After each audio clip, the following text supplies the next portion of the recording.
Welcome to the Fantasy Fangirls Podcast, where two sisters dive deep into beloved fantasy lore, characters, themes, theories, and more. I'm Lexi. And I'm Nicole. And today is our episode 10 deep dive of A Court of Silver Flames by Sarah J. Maas, where we're covering chapters 65 through 72. I can't believe this is the second to last episode of our ACOTAR deep dive. We've been doing this for 11 months. That is just absolutely crazy. As always, let's start with our spoiler warning. While today's discussion focuses on chapters 65 through 72 of Silver Flames, all of our episodes include spoilers for the entire ACOTAR series. These deep dives do not, however, have spoilers for the rest of Sarah J. Maas's series, except at the end of every episode with our Maasverse Madness segment, where we give a big spoiler warning for the other Maasverse books before continuing our conversation with Crescent City and / Throne of Glass connections. So with all of that said, if you didn't know that we finally meet the big, the bad, the son of a pine tree inspirer himself, Kosjay the Deathless, then please go finish the book. We will be here when you're done. Next, we of Fantasy Fangirls are adults who say adult things about adult books. In other words, friends, this podcast is rated R. Gore, blood, death, and no sex. This is the end of Silver Flames, so do be mindful of those little listening ears. However, in this part of the Blood Rite, we do get some very intense topics like sexual assault, domestic abuse, and child abuse. So please listen to your comfort level. We will give a trigger warning right before we start the conversation around Gwen and Emery's backstory in today's episode in case you would like to skip over it, but listen to the rest of the episode. Additionally, we are so excited to see you at upcoming live events. You can dance the night away with us in just a few weeks at the Fantastique Collection's New Year's Eve drop party in Denver, Colorado. We are partnering with Barnes & Noble for the Onyx Storm Midnight Release Party on January 20th, 2025 in Glendale, Colorado. We have so much in store as podcast partners in Romantasy BookCon in LA in February 2025 and in Orlando, Florida in 2025. We'll also be featured guests at Enchanticon in St. Louis, Missouri, August 15th through 17th, 2025. Links to all of these events and more are in the show notes. And lastly, if you love Fantasy Fangirls and have been loving this ACOTAR series journey we're on together, if you want more content, more community, more events, more in the lead up to Onyx Storm, and just more all around, please check out our Patreon. We have 3 membership tiers that you can join. Number 1 is the Valkyries, which includes access to our Boppin' Discord, live Q&As from Lexi and I, a book club, exclusive author interviews, community events, promo codes for live events, plus a 20% off discounted merch store that is all for $5 a month. Or you can join the High Fae, which includes everything from the Valkyrie level plus early access to ad-free episodes, our full episode outlines, and special voting privileges for $10 a month. And last but not least, we have the Inner Circle. By the way, all of these names are about to change in just a few weeks, which is wild. The Inner Circle includes everything from the other 2 tiers, plus more behind-the-scenes content, a welcome gift, giveaways, private Discord channel, your name shouted out on the podcast, and that is for $25 a month. Join the party at patreon.com/fantasyfangirls. The link is also in the show notes. And really and truly, friends, thank you so much for supporting us as we've turned this podcast into our livelihood. It's all because of you. And now it is time to kick ass and take some names in the Blood Rite. Dun, dun, dun. To kick off every episode, Nicole summarizes what happens in this stretch of chapters. So gather round, friends. We need an Inner Circle debrief for Silver Flames, chapters 65 through 72. Chapter 65. After her first Blood Rite kill, Nesta is on a mission to find Emery or Gwen. Ideally both, but she'll take what she can get. But what's this? A flash catches her eye. The Taylor Swift friendship bracelet Valkyrie homing beacon has been activated. Deciding to head north because that's where the bracelet seems to be shouting, "Run, Nesta, run!" She remembers she doesn't have food or water or anything. But it's time to smash cut to Cassian. Smash Cassian. Cassian curses Eris for being stupid. That's it. That's the tweet. Back to Nesta, chapter 66. Nesta faces off with an Illyrian warrior wannabe, but Nesta tells him what she wants, what she really, really wants, her friend. And this Illyrian warrior wannabe lets slip that Emery was left at the camp. So Nesta lets slip her dagger into his giant hanging balls. Nesta runs into another set of Illyrians and overhears talk of Emery being in the water. Nesta follows this lead like Sherlock looking for Watson, and she finds her friend, who seems to be doing her best impression of Aragorn washing up on shore after the warg battle before he's waken up by a horsey. Well, not a horsey, but a Nesta. Jumping into the cold water are not a horse. Nesta pulls Emery out of the riverbank, and Emery might be a little bit battered and bleeding, but she lives! As night descends, Nesta grabs Emery in search of shelter. Surprised, motherfuckers! An Illyrian male sneaks up on them, but seems to have a plan of being an innocent bystander, a very helpful one, who points out a cave where they make up camp for the night. The next morning, the sky's awake, so we're awake, and a lot of Illyrians are not, because they were an all-you-can-eat buffet for the creatures of Illyria. Meanwhile, back to Cassian. He still can't find the red-headed wizard and hand-me-down robes, aka Eris, and he's also worried for his mate, but no news is good news, right? Again, that's it. Back to the blood rite. Emery wakes up after Nesta gets them both food and clothing from the blood bath of bodies. Now, Blossom and Buttercup just need to find their bubbles. Chapter 67. Moving south, Emery and Nesta find a nightgown hanging from a branch. Fearing the worst for their dearest redhead, they stalk around the camp. But oh no! Emery is grabbed by two Illyrian dickbags. And back to Cassian. There's still no sign of Eris, but at least there's Azriel to give him the voice of reason chill pill. That's it. Back to the blood rite. Nesta and Emery are mocked for falling for the nightgown trick, courtesy of Bellius and co. But as cousin dipshit Bellius steps towards Nesta, the greedy fuck is stopped when cat, serpent thing slices his body open. Yummy. While Kitty Cat is pouncing, a female voice calls out to Nesta and Emery. It's Gwen! How? Smarty pants that she is. She was also following the magic glowing friendship bracelet, and seeing her friends in danger, she led the giant Kitty to the douche canoes. Chapter 68. With no caves to spend the night, Angelica, Peggy, and Eliza find themselves in a tree, and Emery gives them a bedtime story of a brief history of the rite and Romiel. Day 4 of the rite begins, and today's task is get to the ravine to cross the bridge and hopefully destroy it before no one else gets killed.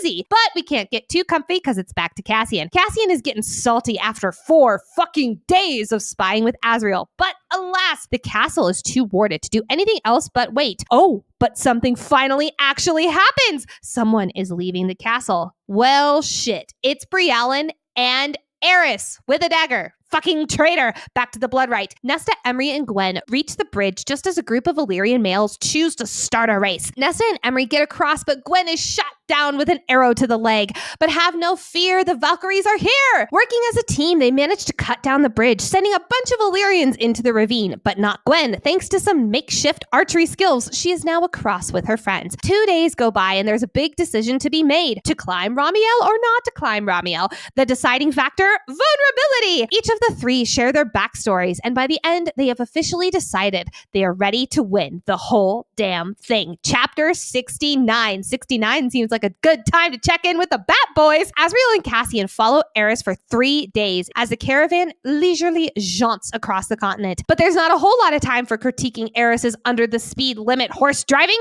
because Eris sneaks up behind Cassian holding a dagger to his ribs. Rude. Back to the blood rite. The trio is struggling on their climb, but what's that below? It's Dickbag, Bellius, and co, and they're catching up. Back to Cassian. Eris expresses his disappointment in how easy it was to catch these two, to which Azriel threatens his life because couple goals. Back to the blood rite. While Nesta does her best to carry her very injured friend Gwen up the mountain, her knees give out and they fall back to the start of the upward climb. Seeing no way to go on with the 3 of them, Nesta gives Gwen the ultimate nighty-night pat on the back and knocks her out. Back to Cassian. A captured Cassian and Azriel follow the hunched, cloaked figure and Eris to a lake. A lake? No! Appearing out of the shadows is more shadows. Welcome to the stage, Coast J. You finally fucking made it. And how's that whiplash treating you? Good? Back to the blood rite. Nesta readies herself for a fight and draws a line in the dirt. Chapter 70. Charging forward, Team Cousin Dipshit begins to face off with Nesta, but it looks like she had one hell of a teacher. One by one, they fall to their deaths, and as she's slicing each one down,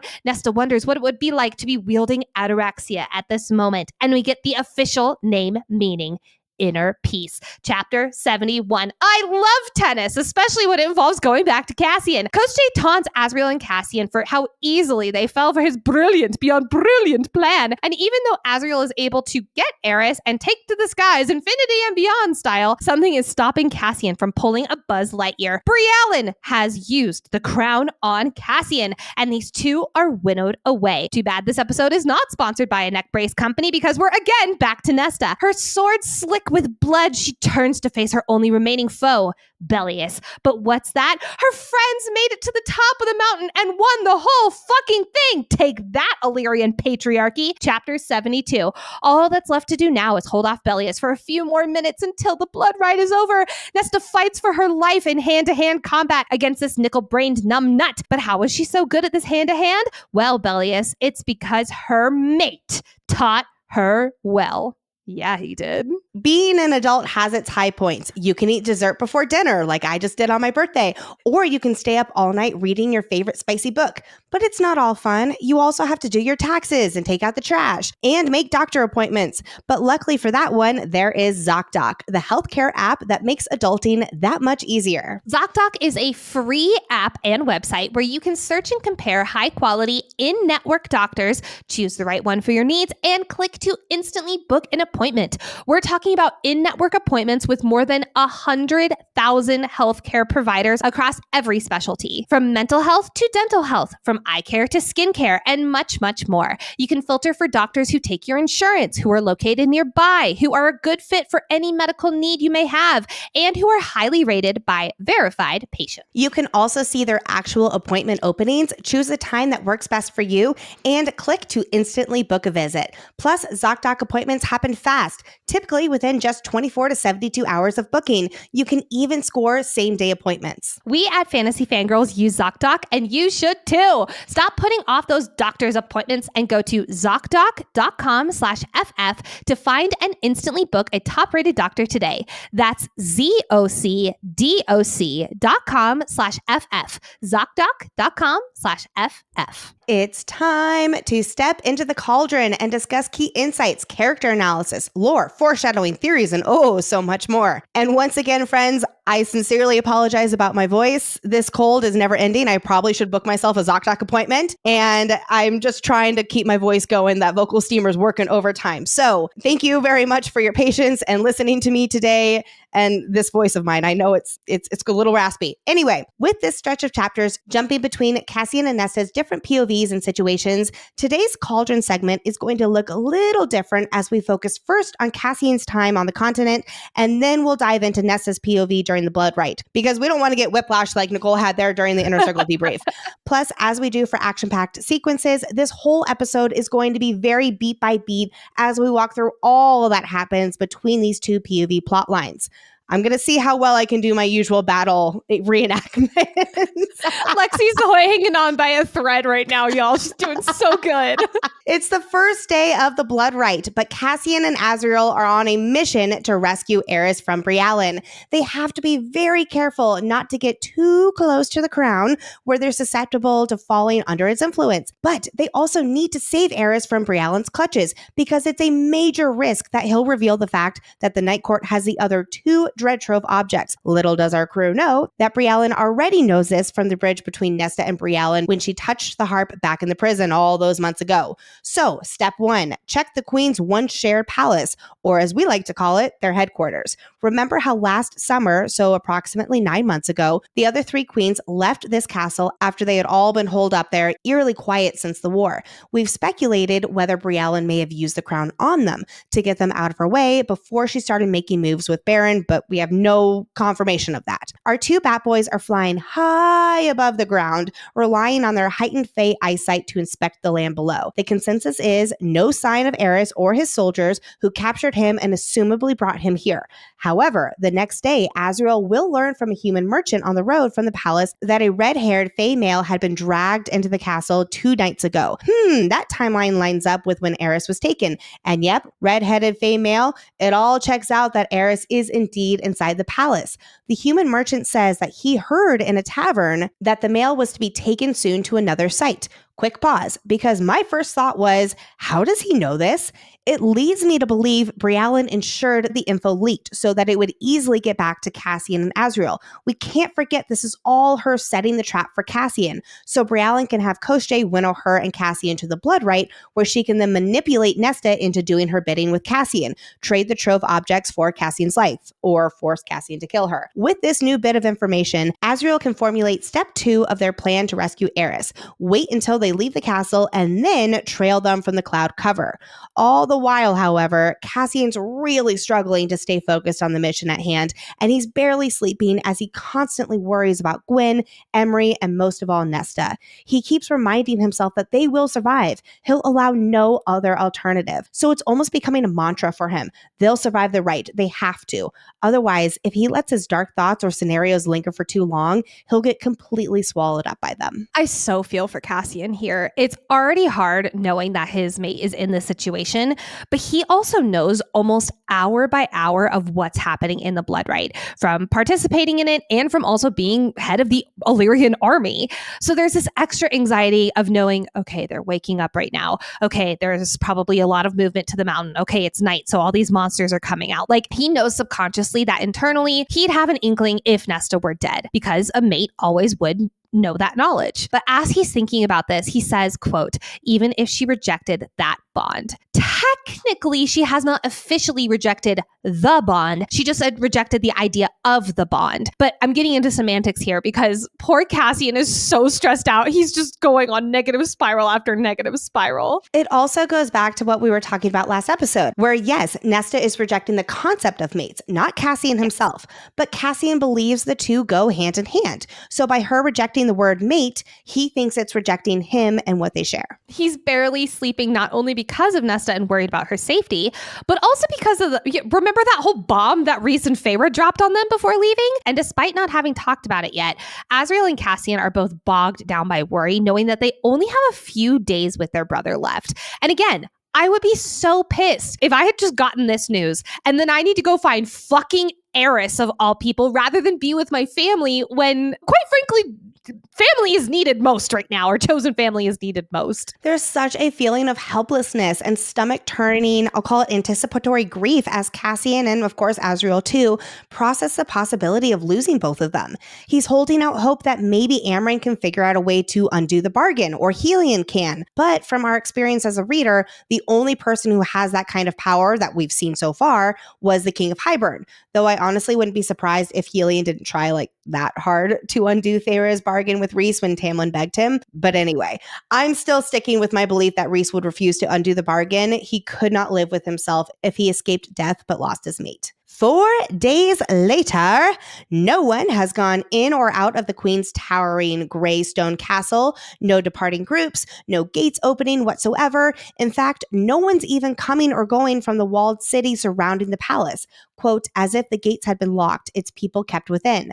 Cassian speculates that Briallen must know they're here and wonders if she's waiting for them to make a move. Which, yeah, Briallen and Koschei are banking on Cassian being an impatient brute who will rush in to try and save Eris. However, I do have a little caveat here, because they wouldn't even be able to sneak into the castle. It's too heavily warded. Azriel says it's full of magical traps that would trip up even Helion.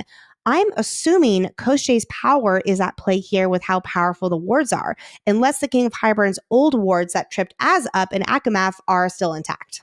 What if it's both? Like, what if it's still the King of Hybern and also Koschei's like new reinforced wards, I'll say? Because I do believe that even though the King of Hybern is dead, his wards can still be in place there. Okay, that's fair. That's super fair. At least that's how I understand it from like how the High Lords can ward their cities and tombs and things along those lines. Yeah, definitely. I do also want to point out, what's the people situation here? Like, Briallen is a ruling queen over a kingdom. If I was one of those people, I'd be like, do you not care about us? Like, where's your fucks for us? You only care about this fucking bitch on Prithian. Yeah, there's that whole thing too. But has she been amassing an army? Like, nobody knows. No one knows. Getting super technical here. This is their shared headquarters. This is not her specific territory. That's super true. Now, while Azriel is appearing content-ish to be patient and wait for Briallen to move Eris, Cassian is ready to make money moves. He is so fucking done. While Azriel is appearing content-ish to be patient and wait out and wait for Briallen to move Eris so that they can make a move, Cassian is like, make money moves now, please. Can we just do fucking something? I can't help but think about when we were back in Akamath with the King of Hybern and that infiltration. They went balls to the walls and they said, we're going to do our research, but we're going to charge in and do fucking something. Now, that didn't work out very well for them. At least they felt like they were doing something. I'll say this. It's a good thing Az is more patient than Cassian, because if they went with Cassian's plan, Briallen would have captured him and gone to the right well before the 7th day. So Nesta would not have had a chance of getting her power back and Briallen would have won. So you're saying Azriel is the true hero of Silver Flames? Yes. Actually, though. Yes. Oh, but sweet Cassian just has to sit here and stew in his own thoughts. I mean, you and I are both such doers. This would be fucking torture. Oh, this would be torture. Even if they were just doing something slightly proactive, I'll say, yes, sitting and waiting is definitely being productive. It's helpful to the mission. But there's a difference between sitting and stewing and at least like doing, so there's the distraction of you feel like you're on a mission. But nope, he is left to sit and wait while anxiety just roils through him.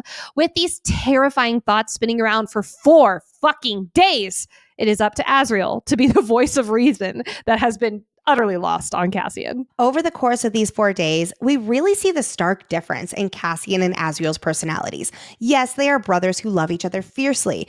They are also very, very different people, and we've always known that, but that's on full display here, with Cassian being impatient and wanting to jump into action. And we can't forget, this is Az's specialty, spying and waiting for the right moment, thinking long-term and more logically. But Az does, seemingly, have the upper hand in thinking strategically because Cassian is beside himself with Nesta being in the right. When Cassian asks if Azriel thinks Nesta is still alive, he's voicing a thought that has been haunting his every breath for like 96 hours. So Azriel reminds him that Cassian would know in his heart if she was dead. Now, has Cassian opened up to Azriel about Nesta being his mate? Not to our knowledge, but I think he absolutely fucking knows just from watching them. And I'm assuming also from the shift of scent and all that kind of stuff. Well, yes. Well, we also know from Az's POV bonus chapter that he knew on Winter Solstice all those months ago that they're mates even before they consummated it. So I think it's just general knowledge. Yeah, absolutely. Azriel also reminds Cassian that, quote, we trained them well, Cassian. Trust in that. It's all we can do. Oh, I love Azriel here. He's so good. He's saying you cannot control anything right now. You have to just trust that she has trained and she is skilled enough to hold her own in the blood rite. As someone who does have quite a bit of anxiety myself, reminding myself that like basically, hey, there's nothing you can do here. So stop trying to like white knuckle control everything. It is a pretty surefire way for me to calm the fuck down. I also love this subtle we used here because while Cassian was their main teacher, Azriel did quite a bit of side training with Gwen. He trained her in daggers while Cassian and Nesta went to the human realm to walk through the old cottage. And of course, there's the bonus chapter. Azriel's so stone-faced. I think there's a lot more anxiety happening underneath the surface because Gwen is becoming more and more of a friend to him. And I bet he is very worried. Over these past 4 days, Cassian has also been processing what he would do even if they did figure out some loophole in the laws of getting the girls out of the blood rite. When these females were first taken, he was ready to charge in and save them. He couldn't bear the thought of what they'd have to endure in the blood rite. But now, while he still is absolutely terrified, he's putting himself in Nesta's shoes and realizing how important her independence and female empowerment is. Even if he could interfere, he'd be taking this opportunity away from Nesta. Is he as worried as can be? Absolutely. But he also understands that she needs for herself to prove that she's a warrior. She would never want someone, including him, to come in and save her when she is so determined to save herself. Azriel's assurance also seems to be sinking in for him. He taught her the skills to survive the rite, and it's up to Nesta to decide her own fate and save herself. It's interesting because we don't initially get this kind of thinking from Nesta when she's in the blood rite. In fact, she thinks on the first day of the rite, quote, Cassian, maybe he was already on his way to save her. The bubble of hope in her chest ruptured. He couldn't rescue her. He'd informed her himself about the laws forbidding such a thing. So Nesta actually hoped he would come save her before she remembered that he couldn't because of the laws. Again, that was just on day one, and things will shift towards the end, which we will get into next episode. I also want to point out that thought process from Nesta is very old Nesta then being covered by new Nesta. What I mean by that is old Nesta, especially like back in ACOWAR, she was basically, I think she actually did say, other people can do the fighting for me. And that is very much like, okay, someone else can come and rescue me. Wait, fuck, they can't. I need to take control of this. I need to do this. And boy, does she. So I love that. Again, we always talk about how the healing journey is not linear. So it's almost like the shot of old Nesta like coming to the surface. And then she's like, no, wait, I can't do this. I will do this instead. So that's really cool. Finally, on the fourth day, Cassian shoots to his feet and notices that someone is leaving the castle. But this is odd. There's no prison wagon, which is what they would assume the captured heiress would be in. No, it turns out that they don't need one because riding on top of a white horse in the front of the party sits Eris, unchained and jaunting leisurely. He's also sitting side by side with a hunched small figure, however, with no crown. We think at first that this is Brialyn, but we will later learn this is actually a magical trick, as Koschei made this cloaked hunch figure out of complete thin air. So, yep, in hindsight, it makes sense that the crown isn't in sight because the real Brialyn has it. The Bat Boys notice that Eris has his maid dagger on his person, which can only mean one thing to Cassian and Azriel. Eris isn't being controlled by the crown. How did they come to this conclusion, you ask? Because if he was under the crown's influence, they assume Brialyn would have forced Eris to hand over his extremely powerful magical weapon. So, since it's still in Eris's possession, it must mean Eris is acting of his own accord. Right? And this also seemingly confirms their suspicion that Eris's possession of the maid dagger protects him from falling under the control of the crown. They are convinced that one maid object cannot enthrall another maid object's possessor. This feels like a good opportunity to be like Feyre and simply state, like calls to like. So, if he has the dagger, assuming that means he cannot be ensnared by any maid objects, then he cannot be under the crown's influence. That only means one thing. Our night court has been played. Fucking traitor Eris. Well, while this is very easy to immediately assume that Eris is evil and devious and the devil incarnate, especially for Cassian and Azriel, who already hate him and always assume the worst of him. But it turns out that Eris is actually under the crown's control. The maid dagger didn't do diddly squat. We'll learn that the reason Eris, who is, of course, in fact, under the crown's control, has not forcibly had to hand over the dagger. This is because Brialyn is not able to sense the other maid object's presence because of the crown's aura of power. Once again, Cassian is like, let's fucking go, charge, and tear Eris apart. And Az is like, no, patience, easy boy. If they do what Cassian suggests and capture Eris now, it'll be hard to break him and get him to spill the beans.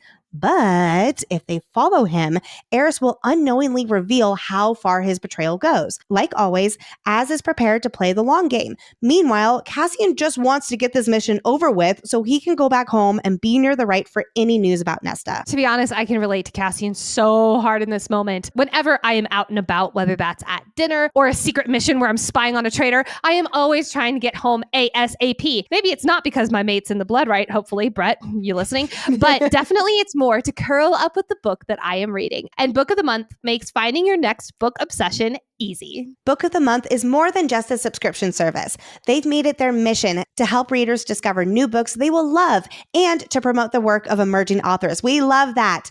Every month, they present a selection of the best new titles. I recently picked out the most wonderful crime of the year from their December picks. It's, that time of the year, and I'm so excited to try a Christmas book. And the best part is they offer these amazing books at fantastic prices, and shipping is always free. Plus, their loyalty program is that cherry on top, offering even better deals the longer you stick around. With the holidays just around the corner, this is the perfect gift to treat yourself to a subscription or get a gift for your friends and family. Who doesn't love the gift of books? That's Lexi and I's MO. And all new members will receive a fun holiday-themed sticker sheet when they join that Lexi's children, I think, commentated, right? Oh, yeah. I was actually peeling some off of her sleep sack this morning. I don't know how they got there. Don't ask.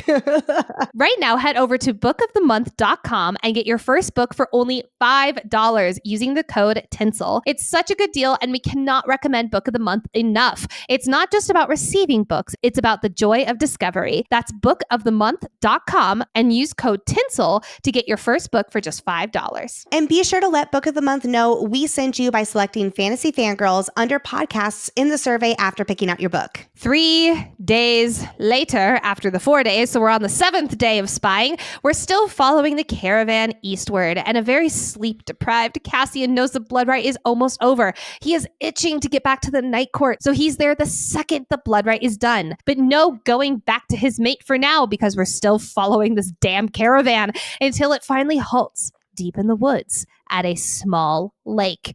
There should be massive alarm bells going off right now, y'all. I have some questions about the map of the continent. So we can safely assume the Human Queen's headquarters palace is located in the Mortal Lands south of what used to be the Wall. Koschei's Lake is not marked as such on any of the maps in the ACOTAR books, but we can guess it is that big forest area and lake in the middle of the continent's fairy realm. So instead of this being east, this is way more north and then a little bit east of where the Human Queen's palace is.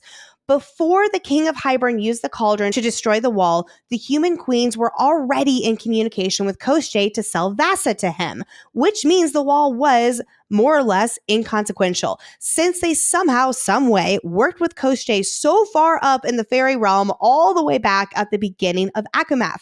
It's not impossible. We know there are holes in the Wall, and Koschei's power is still vastly unknown, but it's something to point out. And again, our two Bat Boys say they're going east. They're definitely going more north than east. And based on the map scale and traveling distance from Akawar, it would have taken way more than 3 days to reach Koschei's Lake from the Mortal Realms. But I also realize the map scale is non-existent, so whatever. With all of this to say, I do believe the continent map is purposefully not filled in more as we learn more about it in future books, like for instance, Koschei's Lake. It is not labeled as Koschei's Lake. On the 3rd day of following this caravan, so day 7 of the rite, where the next morning at dawn it will end, our Bat Boys enter a low-lying forest beyond the hills, ancient and knotted and full of hanging moss. Asriel points out that he has never been here before, but it feels like an old place. Indeed, it reminds him of the Middle, which we know is rooted in ancient magic, where sounds get swallowed up by the air and the woods feel alive in and of themselves. They come upon a small lake, which is a very large lake on the continent map. So again, map scale is unreliable, assuming this is Koschei's Lake and forest represented on the map. And the caravan of about 20 makes camp along the shore. Real quick, let's call back to Elaine's vision from Akawar about Koschei. Quote, there is a lake deep in the continent, I think, hidden amongst mountains and ancient forests. Ah, yep, all the descriptions are matching up. Our Bat Boys don't know it yet, but they are at Koschei's Lake. For Cassian, I get it. This has not been super top of mind. His mate's also in the blood rite. He's a little distracted. Asriel, you should have known this, my guy. Even if he's never been here, it's like, he should know this. Yeah. Cassian hears a yoo-hoo over here and quickly turns, only to see that there is a made dagger being held to Cassian's ribs by this red-haired traitor. How's that really good hearing that the Bat Boys have? How's that treating them right now? Well, Percy Weasley taunts Cassian, who is spitting accusations at him, saying how Rhys is so bland these days because he didn't even try to look into Eris's mind. Okay. Yeah. You I agree. all know our thoughts on Rhys not taking advantage of his power. Yes, I know he has better morals than that, and it would be an invasion of privacy. And one of the reasons we love Rhys is because he takes the morality high road 99% of the time. But I don't know. I'm inclined to agree that when ensuring peace is at stake, the rules are gray. He is the definition of I'll do something bad now so that something good can happen in a month or so. Can we remember Under the Mountain? He put Feyre under fate drugs every night. His mate was drugged and forced to dance on his lap. And he was like, this is fine because it's going to be good in 3 months. And here he's like, I won't look into someone's mind because right now that's an invasion. Eris knows how to shield. We know that about him. He has already proven that he knows how to shield from Akawar. So maybe Rhys would have tried and Eris would have noticed it because of his shields up and he's kind of seeking it out, and that would have ruined their alliance. Now I gotta defend Rhys. He has been quite preoccupied recently with the devastating news about the baby's wings. So yes, he has been bland these days and not being as strategic as he is distracted by the very real possibility of his mate dying. But let's say he did look into Eris's mind. Since Eris is actually under the crown's influence right now, as Cassian will realize momentarily, what would Rhys have found? So actually, this sounds like Briallen fucking with our crew and knowing how to push Fantasy Fangirls buttons by bringing up Rhys's Daemati powers. I feel so trolled by Briallen right now. Just wait until we get Onyx Storm and Rebecca Yaros is literally just going to poke at us. But something is quite off about Eris here. Cassian thinks about how Eris, who never refers to Mor as her formal title, the Morgan. I just want to call to attention that I went back to every encounter with Eris and Mor. He doesn't call her Mor ever, only Morgan. Cassian, anyway, puts 2 and 2 together and knows instinctively that this is not Eris. Finally using his fucking brain. At least it is not Eris in his right state of mind. Let Eris go, Briallen! Also, I do want to point out that why Briallen had Eris use the Morgan is because the only time Briallen officially met Mor was back in ACOSF when Mor referred to herself as the Morgan. So, of course, Briallen does not know her nickname. Although I will say the King of Hybern did call her Morgan at the end of ACOSF when the Queen was present, but still, maybe she was, laser focused on her goal at that point. So this hunched and cloaked Briallen has them follow her to the lake. But the caravan party is gone, making Cassian wonder if they had even been real. Spoiler alert, they weren't, and they were indeed an illusion, all part of the trap to lure Cassian here. Cassian is terrified of the possibility that Briallen might already be using the crown on him, or that it'll be used on Azriel. But hey, Az still has cold fury in his eyes, so at least that's good. We will learn that at least shortly, Cassian will be in the crown's clutches, and he won't have realized it, so he very well might be under the crown's influence right now. When Briallen draws back the hood of her cloak to reveal herself, there's nothing there. Turns out it's just, quote, an animated kernel of magic. So the only real thing from what the Bat Boys have been following these past 3 days is the crown-influenced Eris. Considering how Koschei is confined to his lake, it's pretty impressive how he's able to do so much magic from so far away. Again, let me refer you to the map, but it also includes winnowing these soldiers back to the continent all the way from Prythian. Speaking of... 30 feet from the shore of the lake, floating on top of the surface of the water, is a shadowy shape of a tall male. The man, the myth, the legend who we've been talking about endlessly. The guy who sprouted the son of a pine tree research. He has emerged at last. Koschei has entered the chat. Just like Elaine described from her vision back in ACOWAR, Koschei is shrouded in shadow, as she described it, quote, that is all mist and shadow, and he was, quote, some dark who she could not fully see. This shadowy mystery of Koschei, even with him right before us, makes me even more convinced that he's going to be the big bad villain in the next book. We still need him to fully reveal himself. I think it's also such foreshadowing with shadow magic and Az's future POV by how even Azriel's shadows stay tucked behind his wings, not wanting to be around the shadow of Koschei. I think that the title of the next ACOTAR book is definitely going to have shadow in it. Absolutely. Koschei croons how he spent months preparing for their arrival. And yes, we'll find out that Briallen's plan for a while has been to wait until the right, where she'd have the opportunity to take Nessa's powers away from her and use Cassian against her to retrieve the 2 trove items.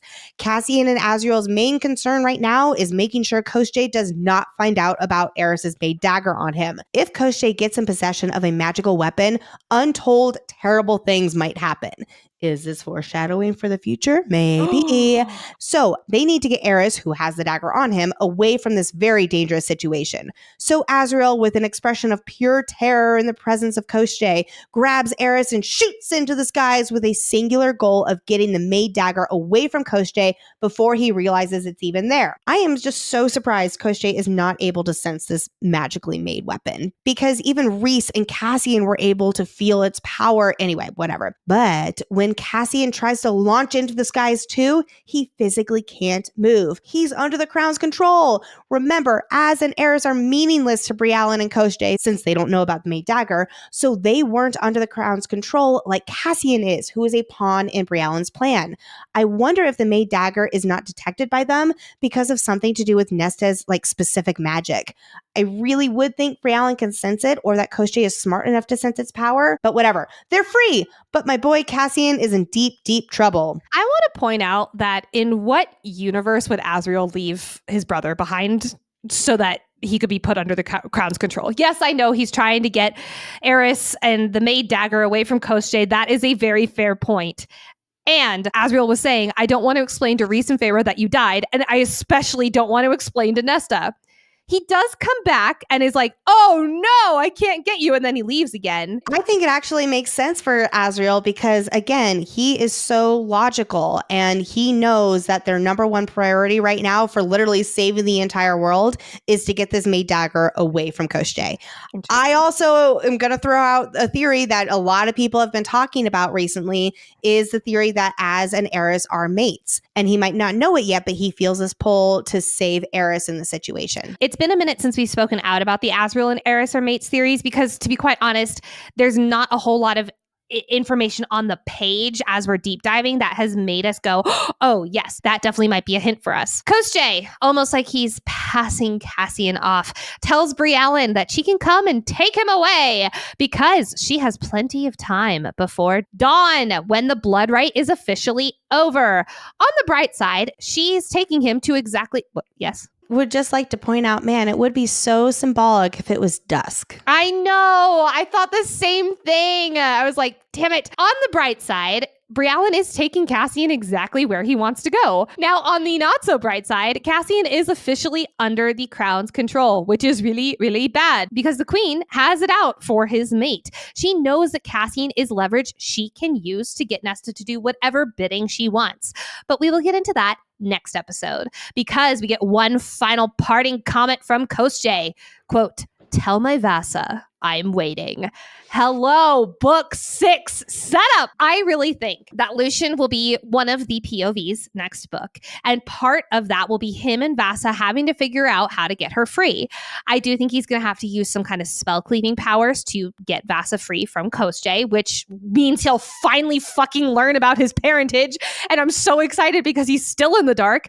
But I could also see Elaine and Azriel being a huge part of this mission because of Koschei being made of shadows, like you were saying earlier with that shadow connection. I definitely think that is pairing them together. And Elaine also having visions of him and his so-called black box. So hell, maybe it'll be a foursome that they have to go and they'll all figure their shit out on this mission.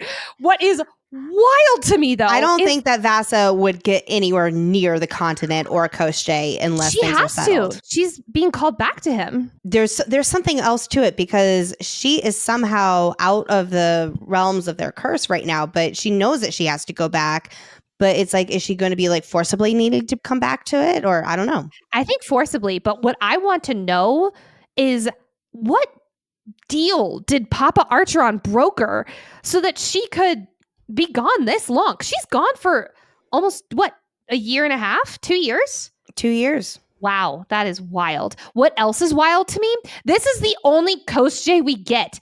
This figure who has haunted this book and previous books too, who we firmly believe is the next big bad villain, has 5 lines. That's it. And then he's gone. But Cassian's tough predicament is only part of today's episode. Let's time travel back a week and shift our focus to where we left off in Nesta's POV on the day she wakes up in the blood rite.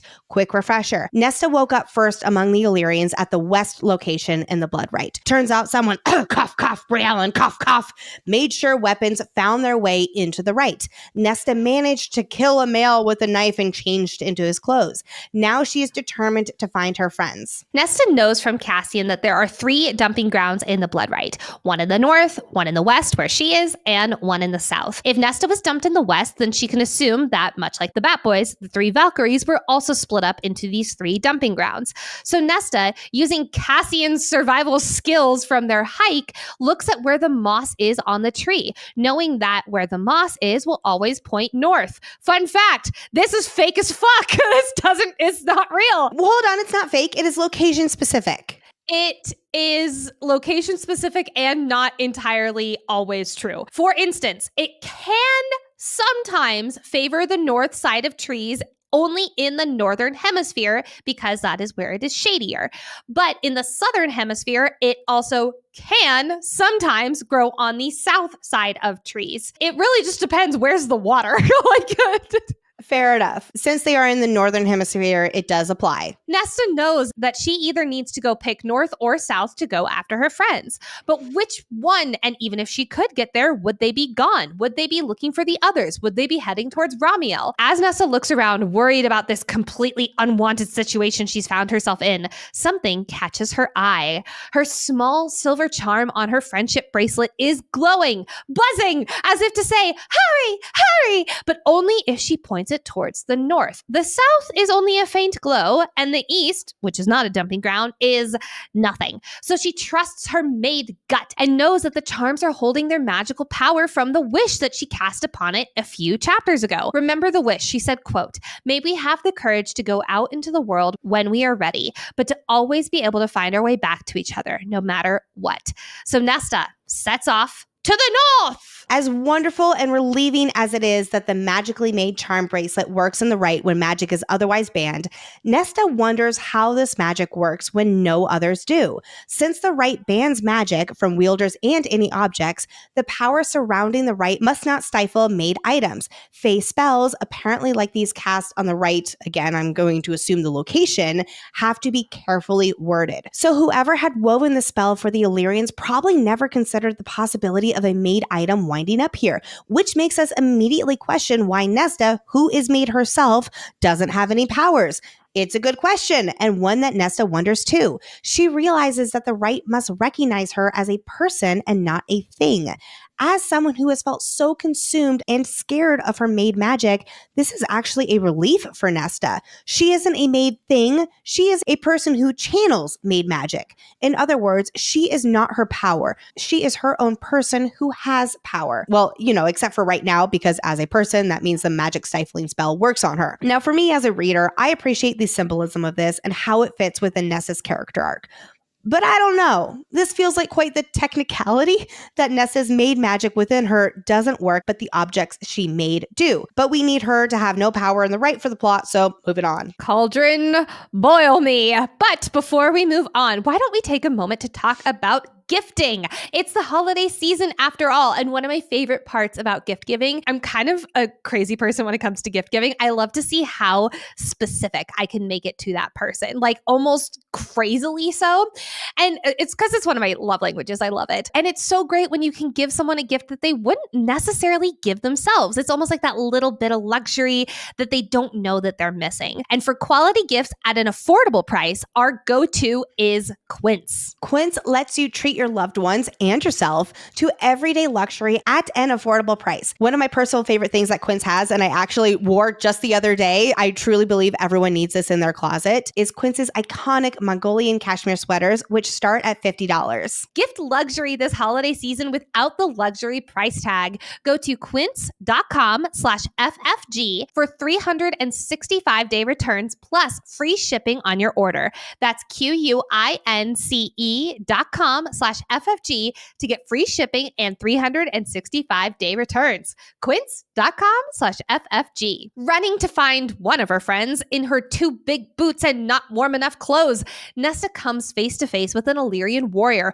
holding a bow with a pointed arrow pointed right to her face. But this is Nesta Archeron we're talking about, so she does not back down. Instead, she starts asking, him questions, immediately getting the power back in this situation. And he tells her he saw the other female, quote, that crippled bitch, fucking asshole, and that he left Emery to the others in the northern dumping ground. Ah, that hurry is actually for Emery. Nesta, now armed with this knowledge that she needs to get to Emery ASAP, bows her head, showing complete resignation to this Illyrian douche canoe.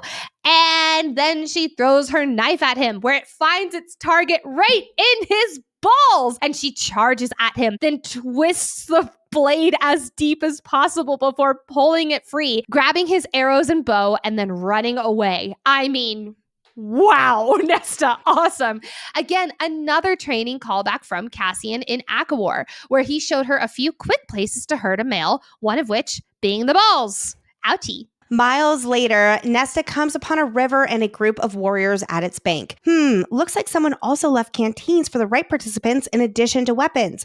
Nesta hides and listens to this group's conversation to see if she can pick up anything about Emery, which, yep, she hears them mention how Emery escaped. Nesta correctly assumes her friend must have jumped into the river to escape these males. And as much as she wants to use her newly acquired bow to kill these motherfuckers for what they wanted to do to Emery, she keeps her focus on finding her friend. Sneaking away from this group of males, Nesta quietly slips from tree to tree along the river in search of her friend, and success! Nesta spots an unconscious Emery on the other side of the river, caught on a fallen tree right before the 100-foot plunge down the waterfall. Terrified for her friend in this frigid water, Nesta decides she has no option but to take off her clothes, get into this water, and cross the river to save Emery. Nesta makes it across the river to save Emery. Huzzah! She drags Emery free of the branches and farther up the bank before inspecting her. First things first, she's breathing. Phew. Her face may be battered, her arm is bleeding, and she does have a head injury, but she is alive. However, she's not waking up. Knowing that they need to get back to the side of the river Nesta came from so they can try to find shelter, Nesta takes Emery and gets back into the freezing cold water to cross again. I love the little detail of Nesta talking to Emery and herself, despite her friend being unconscious. It's a small way of not feeling so alone in this really scary situation. Another huge moment for Nesta here is how far she's come in her own trauma. For one, she gets in the water and at first she's taken back to another time in biting cold liquid surrounding her, which was the cauldron. She starts to think in short sentences, her anxiety fighting back towards the surface, and then, quote, Nesta let the thought pass, willing it to drift by like a cloud, focused. Go Nesta! It reminds me of the prologue where she was so consumed by fear in the cold water of the cauldron and did not have the mindset skills or the personal growth that she has now had to face this fear. Number two, while she's not consciously thinking about this on the page, I can't help but think about when her father was killed, she felt like she did nothing to stop it. Here, she's not only using her training and fighting against her own trauma from the cauldron, she's also immediately leaping into action, knowing that the only option is to save her friend. And then later, when trying to warm up Emery, Nesta makes a fire. And even though her monologue mentions how it crackles steadily, there is no mention about it being related to her father's neck. It's a beautiful nod to how far she's come in overcoming that trigger of hers. With her mind stilled, she moves from rock, to step, and she can't help but think about the 10,000 steps, and maybe it was all for this test of sorts. I'm just so proud of her using these moments where she previously would have spiraled down into her own horrors, and now she's thinking of times that she's overcome and succeeded in her own goals. It's almost like she's giving herself a, you can do this pep talk. Back on this side of the river, with Nesta's dry clothes and a fire going, the females slowly but surely warm up. One friend down, huzzah! But the first day of the rite is coming to an end, and Nesta knows from Cassian's stories that there are terrifying and deadly monsters that prowl at night. She knows they need to find safety in a shelter tonight, and near a river means cave systems have been carved out by water. Momentarily leaving Emery covered in leaves to stay hidden, Nesta stumbles upon someone else in her search for a cave. Why, hello, Balthazar! Nesta catches a break in this encounter. Balthazar may be another participant in the rite, but he just wants to keep to himself and reach the mountain. He does not want any trouble, especially with the High Lady Farah's sister. So he's ready to help Nesta and her injured friend share the cave and then go their separate ways. And I'll throw this out. This guy is quite smart. He instantly puts two and two together. Nesta has an injured person with her, that she killed Navius because Navius is naked and dead, and she has a knife that that most likely killed him, and she's wearing a male's clothes. I will say this, it is definitely very tell, don't showy, but we also have plot to get through, and we need to trust this guy as soon as possible. Balthazar is quite the interesting Illyrian, because every other one that Nesta has come across is ready to shed some blood. Some for the fact that she's a woman, some for the fact that that's just what they do as Illyrians. Some just want to do horrific things to her because she is a female, and those things are not outright killing, unfortunately. But Balthazar has none of that lust or hatred in his eyes that she's come to expect from males. Not that he's entirely selfless and kind. It's more like he's just thinking logically and politically. He represents what Illyrians can become, especially if the Illyrians weren't so misogynistic. Here is a fun fact, though, because I looked up the meaning of Balthazar, and it literally means Bel protects the king, and is primarily associated with one of the three wise men from the nativity scene. So I do have a question for you, because do you think that this name has meaning? Not for protecting the king necessarily, but maybe for protecting a future queen? Potentially. I also think that it could be very much in the moment right here too, where thanks to him, I don't want to say that he's protecting Nesta, but they are allies in this one instance, you know? So I could see that. I'd say he's protecting her. He helps her find a cave, and if she was not protected by said cave, the serpent cat thing would have offed her. I do have another question for you, though.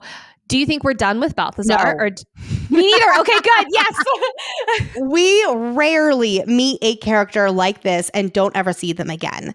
I don't think he'll become a big character, but I do think he'll come back to our story and represent that goodness in Illyrians like you were just talking about, Nicole. And he'll maybe join Cassian's ranks, become a warrior that Cassian can count on, who Nesta and the rest of the Inner Circle can count on. I could also see Balthazar being one of the Illyrians who really stands up for females being invited into the Illyrian ranks, because it's not that he's like, feminism, yes! It's more like he's just like, it doesn't fucking matter. And I love that so much. I definitely think that he will come back in as a smaller side character who might really help Cassian with his goals for Illyria.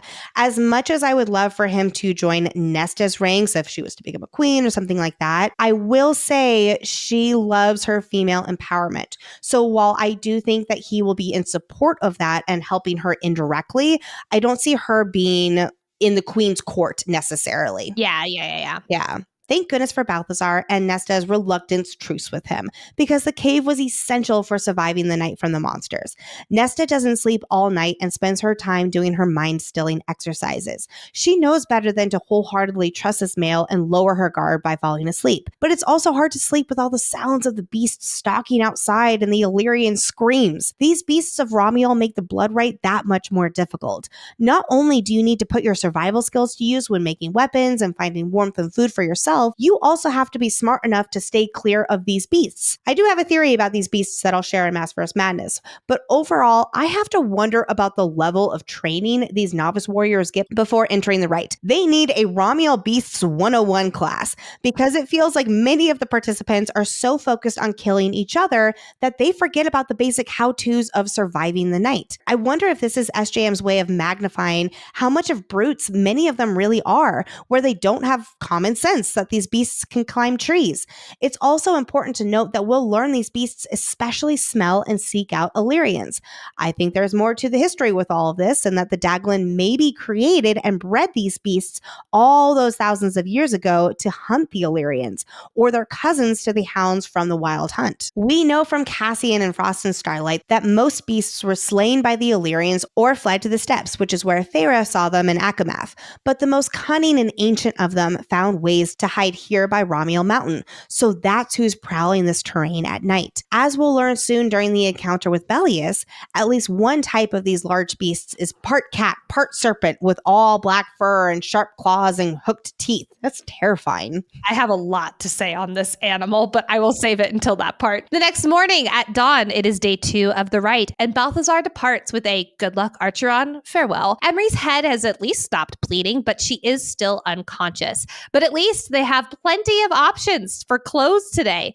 In fact, lots and lots and lots of options, because outside the cave, laying everywhere, are half-eaten, winged Illyrian bodies. Yikes! But Nesta manages to find some clothes for her and Emery that are not stained with blood or pre-death bodily fluids. Yuck! And Nesta does find a smaller pair of boots for herself, 2 canteens of water, another dagger, and a half-eaten rabbit. Yay! Stocked up and ready to go. It is time to go south now, where the charm now emits a frantic glow. Go! Hurry! Find Gwen! As these two head south in search of Gwen, they uneventfully pass other warriors, all of whom are going east toward Romiel. As night falls, they find another cave, and Nesta is finally able to sleep for the first time since waking up yesterday morning as Emery takes first watch. All right, now it's day 3 of the rite, and it starts snowing. Even with the extra jackets they've layered from the dead bodies, it is fucking freezing. I love Nesta's little callback to, quote, that stupid scarf Cassian had made her wear from chapter 1 of this book. Again, we're just getting so many, I don't want to call this a full circle moment, but just a nice little callback where it's like, I'll never, ever, ever complain about being too hot ever again. All the while, they don't voice their fear that Gwen might be dead. They can't speak it into existence or let themselves dwell too much on it as they try to stay focused on finding her alive. By midday of the 3rd day, they spot smoke from a fire located in the direction that they know Gwen to be in, from the glowing charm on both their bracelets. In hopes it's Gwen's fire, they inch closer. But damn it! Male laughter, which is bad, bad, bad, because they are exactly toward where the charm is telling them Gwen is. Their horrors are confirmed when they see Gwen's nightgown hanging from a branch near the camp of males. Shit, this is really bad. Protective of her friend and especially terrified for Gwen, who has already endured such horrors from males, Nesta is ready to go on a killing spree to make them suffer if anything has happened to Gwen. Gotta stay focused and calm though. Nesta and Emery both channel their inner Valkyrie to steady their breathing, and Nesta takes the lead to get closer to the male's camp and assess the situation. 10 males, all with weapons including axes, swords, knives, and the leader of the group looks familiar. At least there's no sign of Gwen though, except, oh dear, Emery gets dragged by a few males. This was a trap! The males knew the females would be looking for their friend, so they used the nightgown they had found to draw Nesta and Emery in. All the while, they were waiting to grab them. Butt-faced Bellius, yep, the male that seemed familiar, is particularly out for vengeance against Emery. Like a typical Illyrian misogynistic asshole, he believes her presence here has disgraced their family. Dishonor on you, dishonor on your cow, so he's here to ensure she doesn't make it out alive. It's notable that Bellius's eyes seem hazy, and when asked if he smuggled the weapons into the blood rite, he answers, quote, I wouldn't call it sabotage, and neither did she. Ah, she. So, Crown-influenced Bellius does seem responsible for getting these weapons into the blood rite on behalf of Briallen. Having picked up on that word she, Nesta begins putting the puzzle pieces together. The glassy eyes sense a scouting trip to the continent. Briallen must have intercepted him and used the crown to control the Illyrians and break their sacred rule of the rite. We are still confused how this includes more than just Bellius, but anyway, there's enough hatred to go around though, and Bellius certainly has it out for Nesta too, which we know is thanks to Briallen. However, she told him to hunt Nesta, not to kill her. But Bellius apparently has that up for interpretation. Bellius goes to step towards the 2 females, but then the guts of his cronies splatter across his face. It's Cat, Serpent, Bear, Man-Bear Pig's weirder, scarier cousin. The evil creature that is one of the many roamers of the mountain attacks the group of males, giving Nesta and Emery a chance to run, Valkyries, run! And then they hear a different female's voice beckoning them over. It's Gwen! She wears bloodied warrior clothes and her face might be filthy and torn up, but her eyes, they are crystal clear. Ah!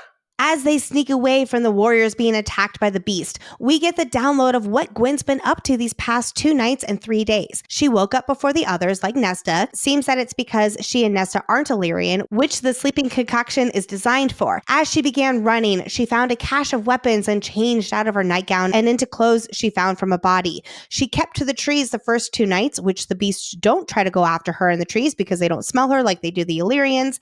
During the day, she's learned where the beasts sleep and that they they get very angry when woken up, like my son. And then this morning, she found these horrible males and realized the trick they were up to with displaying her nightgown to lure Nesta and Emery in. So Gwen purposefully woke this beast up and barely outran it as she led it toward the camp. Gwen comments that her timing was just good luck, but Emery counters that the mother watched over them.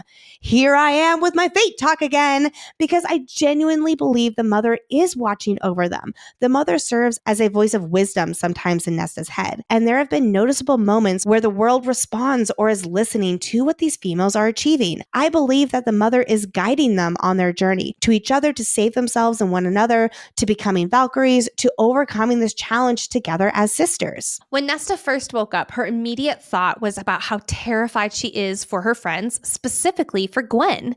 And it makes sense. Gwen has not left the House of Wind since her immense trauma at Sangrova, which included an invasion both in the keep and in her body by hybrid males. It makes so much sense that of the three of them, Gwen would be the most triggered and terrified in the Bloodrite. But I love how Gwen has completely kicked ass and taken names in the Bloodrite, and it's such a huge showing for us readers about how far she's come in her own journey. She has become her own hero, and I just love it. Yes.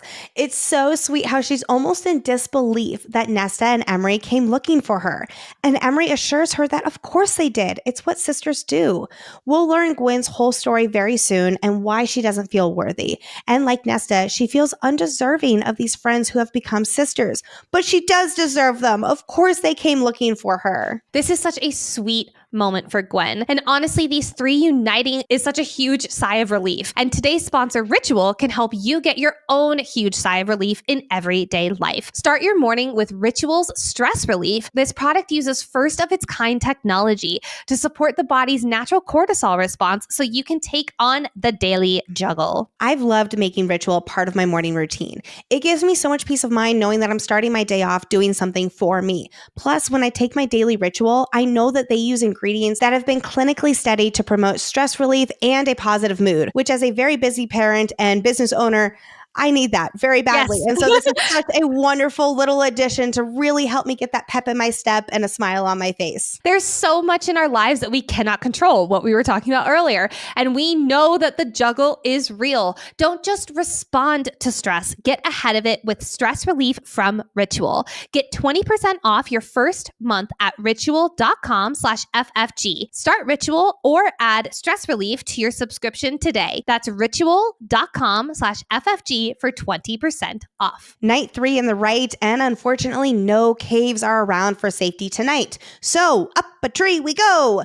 Gwen shows the other two how she has bound herself up in a tree these past 2 nights by using rope. Again, one of the things that Brialyn had put in the right. All three bound together to stay safely up in the tree, Katniss Everdeen style. They can only hope that Emery's Illyrian smell will be masked by Gwen and Nesta so none of the scary monsters come climbing up after them. The three females decide it's time to make a plan. We've got 4 more days of this shit. Do we keep hiding out in trees and caves until this is all over? Well, there's the risk of warriors and of course cat, serpent, pig among the other beasts. The other option is to go towards the mountain, which requires making it up the Pass of Annelius. What is the Pass of Annelius? I'm so glad you asked, Nesta Archeron. Just in case you need a little refresher after Lexi Suriel Teatime last episode, while there are multiple different paths to get up to the top of Romiel, the hardest and most infamous is the one that takes you through the Pass of Annelius. This path is nicknamed the Breaking. The first part is filled with boulders along a rugged path. Then when you reach the Pass of Annelius, which is an archway where Annelius made his final stand, and it's also a little bit of a flat reprieve. But after the pass, it is a clear shot to the top. If you don't mind climbing, sharp rocks that slice you up like a cheese grater. And with their healing slowed to a human rate thanks to the rules of the right, warriors are lucky to even make it to the pass in one piece. I'm not gonna lie though, this sounds much better than cat, serpent, bear, pig, whatever thing. Why? Is it a goal to make it up the mountain in the first place, though? Long, long ago, so long that they don't even have a precise date for it, there was a great war that was fought between the Fae and the ancient beings who oppressed them. One of its key battles was in the Illyrian Mountains. Fae forces were battered and outnumbered, and for some reason, and long forgotten that Lexi has a theory about later, the enemy was desperate to reach the stone at the top of Romiel. Also, if this is not an Easter egg, I don't know what is. I can't wait to learn more about this. A young Illyrian warrior named Anelius held the line against the enemy soldiers for 3 days. He found a natural archway of stone amongst the tangle of boulders, drawing a line in the dirt, and made that his bottleneck. He died at the end, climbing with his guts hanging out as he made it all the way to the top of Romiel to the sacred stone monolith. But with his sacrifice, he held off the enemy long enough for the Fae allies to reach the battle. The rite is all to honor this Fae Anelius, and even though much of his history has been lost, ACOSF 6, the memory of his bravery remains and will probably be explored in ACOSF 6. I think I'm willing to die on this hill, but maybe not a Romiel hill. Maybe just like a nice little boom. Like a spring court hill? Like a spring court hill. I might be willing to the hills are alive with the sound of the spring court. I think I'll be willing to die on that hill. I think that we are going to get a connection between Koschei and the continent and Romiel. But I also am, I don't want to say nervous, but a little bit nervous that there are just too many plot opportunities. We also know that ACOSF 6 is not the last ACOTAR book either. So what I could also see is one of the plot lines kind of wrapping up and then one of them almost getting set up where we get some answers, but we get more questions out of it. And then that will be explored in ACOTAR 7. Do you think that Koschei is going to be the end all be all big bad villain? Yes. So really? I don't. I think he's going to be the next big bad villain, but the end all be all might be the Daglin. Like them coming back. Yeah, I do think that's a big possibility. Yep. It's day 4 of the rite, and our trio has a plan. If they're able to spend the next few days heading northeast toward Romiel, it will leave them 1 day to climb it. There is a massive ravine with a small wooden bridge on their chosen path. And since it hasn't been cut, it must mean no one else has crossed it yet. So they must be the first in order to have a chance to cross it and cut it so no one else can follow the same path toward Romiel. So it's a race to the bridge.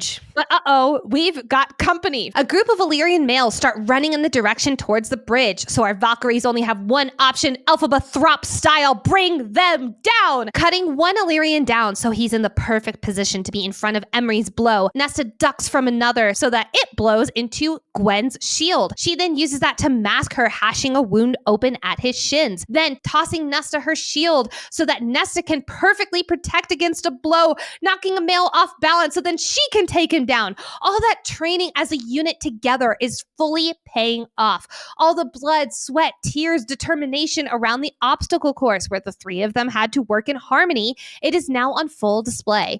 It's perfectly summed up by Emery saying, her eyes shining bright, Valkyries, to which Nesta answers, hell yes. Like I touched on toward the end of last episode, I can understand some of the fandom's frustration at the unrealistic way these females are able to go up against these Illyrians who have been training their whole lives and win against them. And once again, I'd like to point out how different their training has been and how unique these females' mindsets are while they battle. The males have relied on their brute strength, while these females have spent months not only learning skills with weapons and building up their strength and endurance, but they focus so much on precision, breathing, harmony, and teamwork. They are an embodiment of Valkyries and Illyrians. They're the best of both worlds and something entirely new. There's been so much emphasis on this during their training after they succeeded with the foundations, and now it's on full display in a real fight. But again, as they make it to the bridge, all those Valkyrie 20 seconds on, 10 seconds off sprints are really paying off here.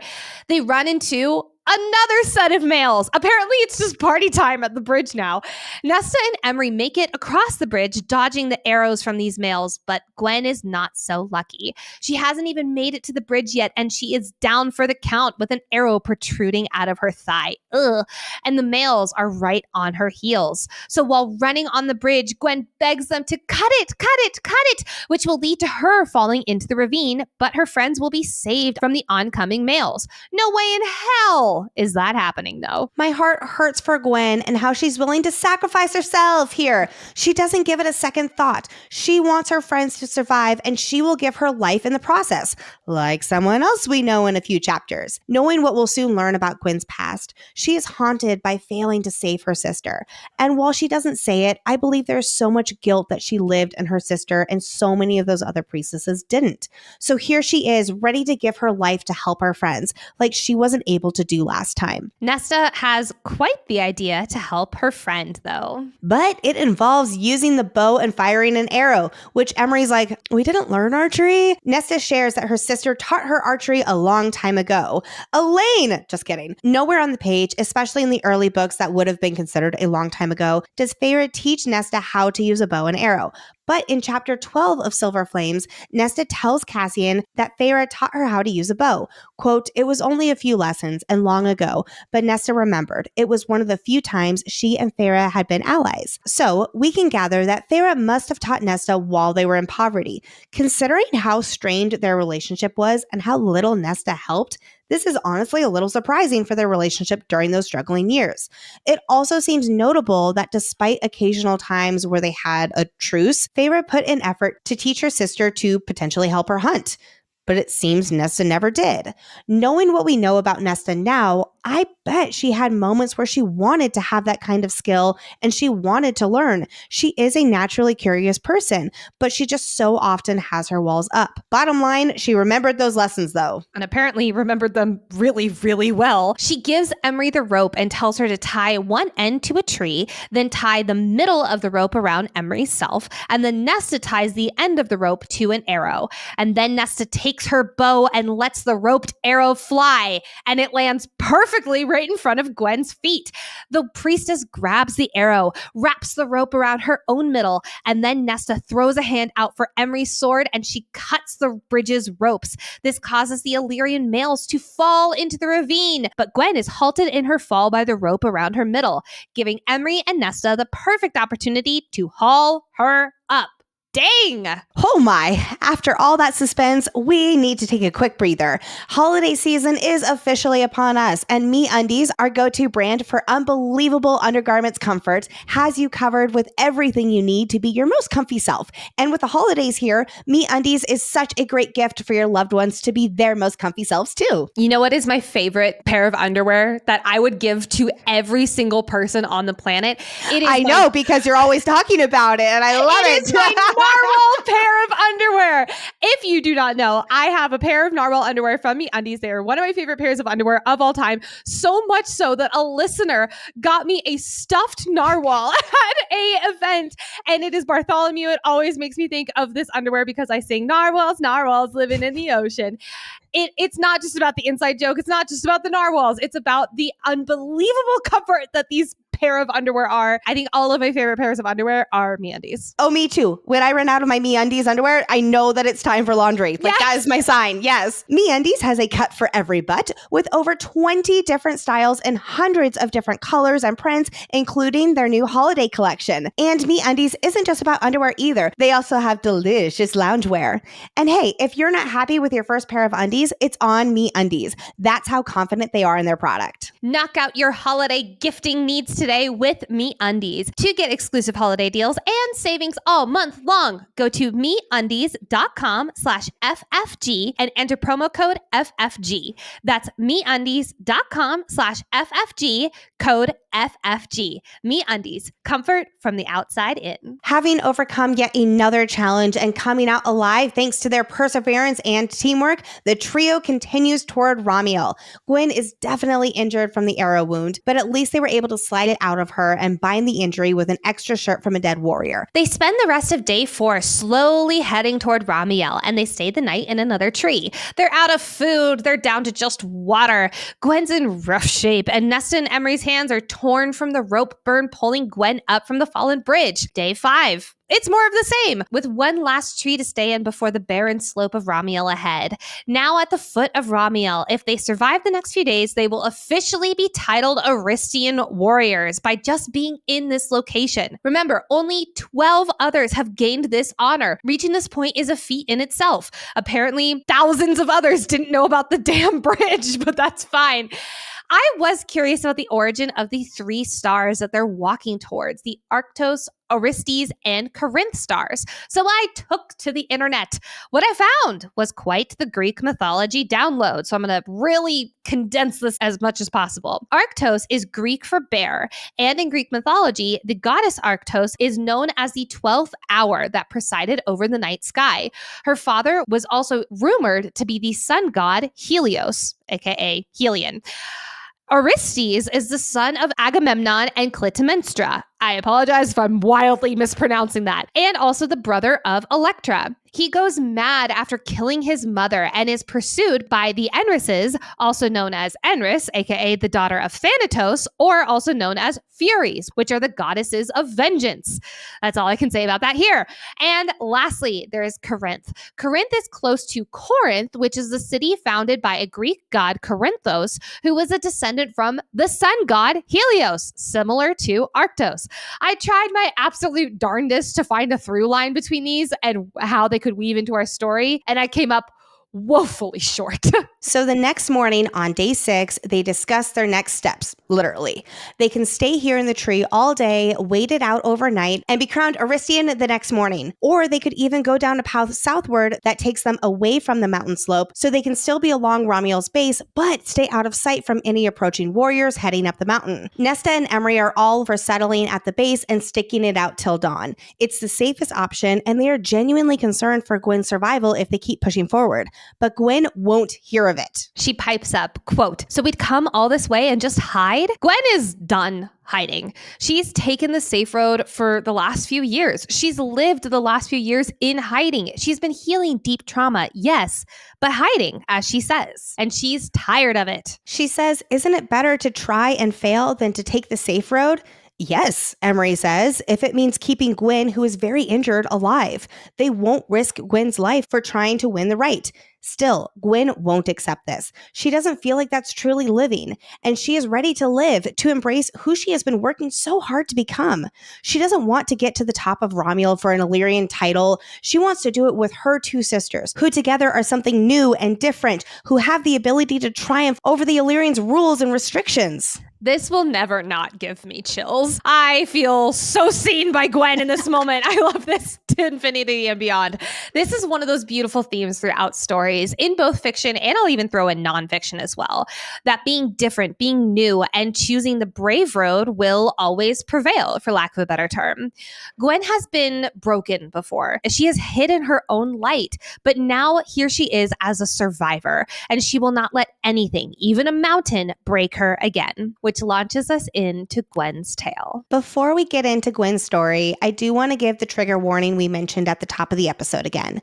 Gwen's story involves sexual assault, so please listen at your comfort level. 2 years ago, when Gwen was an acolyte at Saint-Grava, the cruelest of Hybern's soldiers broke into the priestess's temple in search of one of the Cauldron's feet. Because as we know, the king of Hybern was on a mission to retrieve all 3 feet to bring the Cauldron to its full power. In the dead of night, when everyone was asleep, Hybern began the slaughter. Gwen shared a room with her twin, Katrin. They woke up when the first of the screaming started. Gwen had always thought of her sister as the strong one, the smart and charming one. After their mother had died, Katrin took care of Gwen and always looked out for her. So, on the night of the attack, Katrin ordered her to go protect Saint-Grava's children while she ran right for the temple walls. By the time Gwen reached the children's dorm, the slaughter was only a few halls away. She gathered the children and ran for one of the catacomb tunnels that was accessible through a trapdoor in the kitchen. She was able to get the last child through the tunnel when she heard the soldiers coming.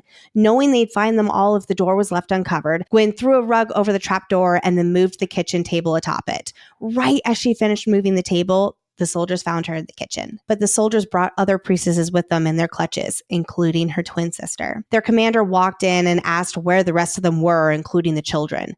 Gwen lied and told them the children took the mountain road to run and get help, but he didn't believe her.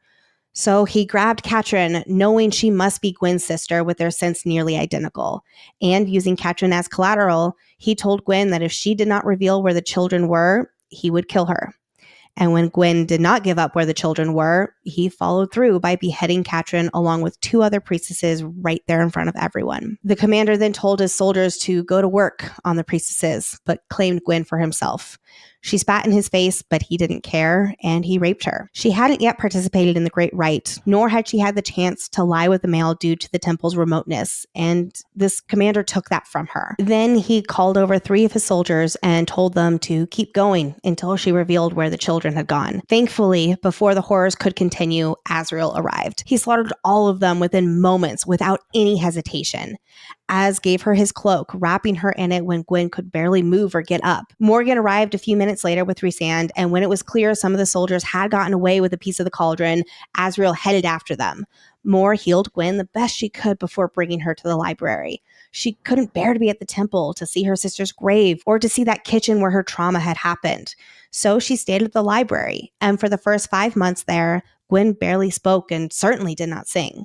When she went to the priestess who offered counseling to them, she would just sit there and cry or scream or maybe say nothing. Gwen was a shell of herself who had gone through such horrors and felt terrible guilt that she was the cause of her sister's murder. It was only after she began working with Meryl that she found something to focus on again. The work helped her find motivation to get out of bed each morning.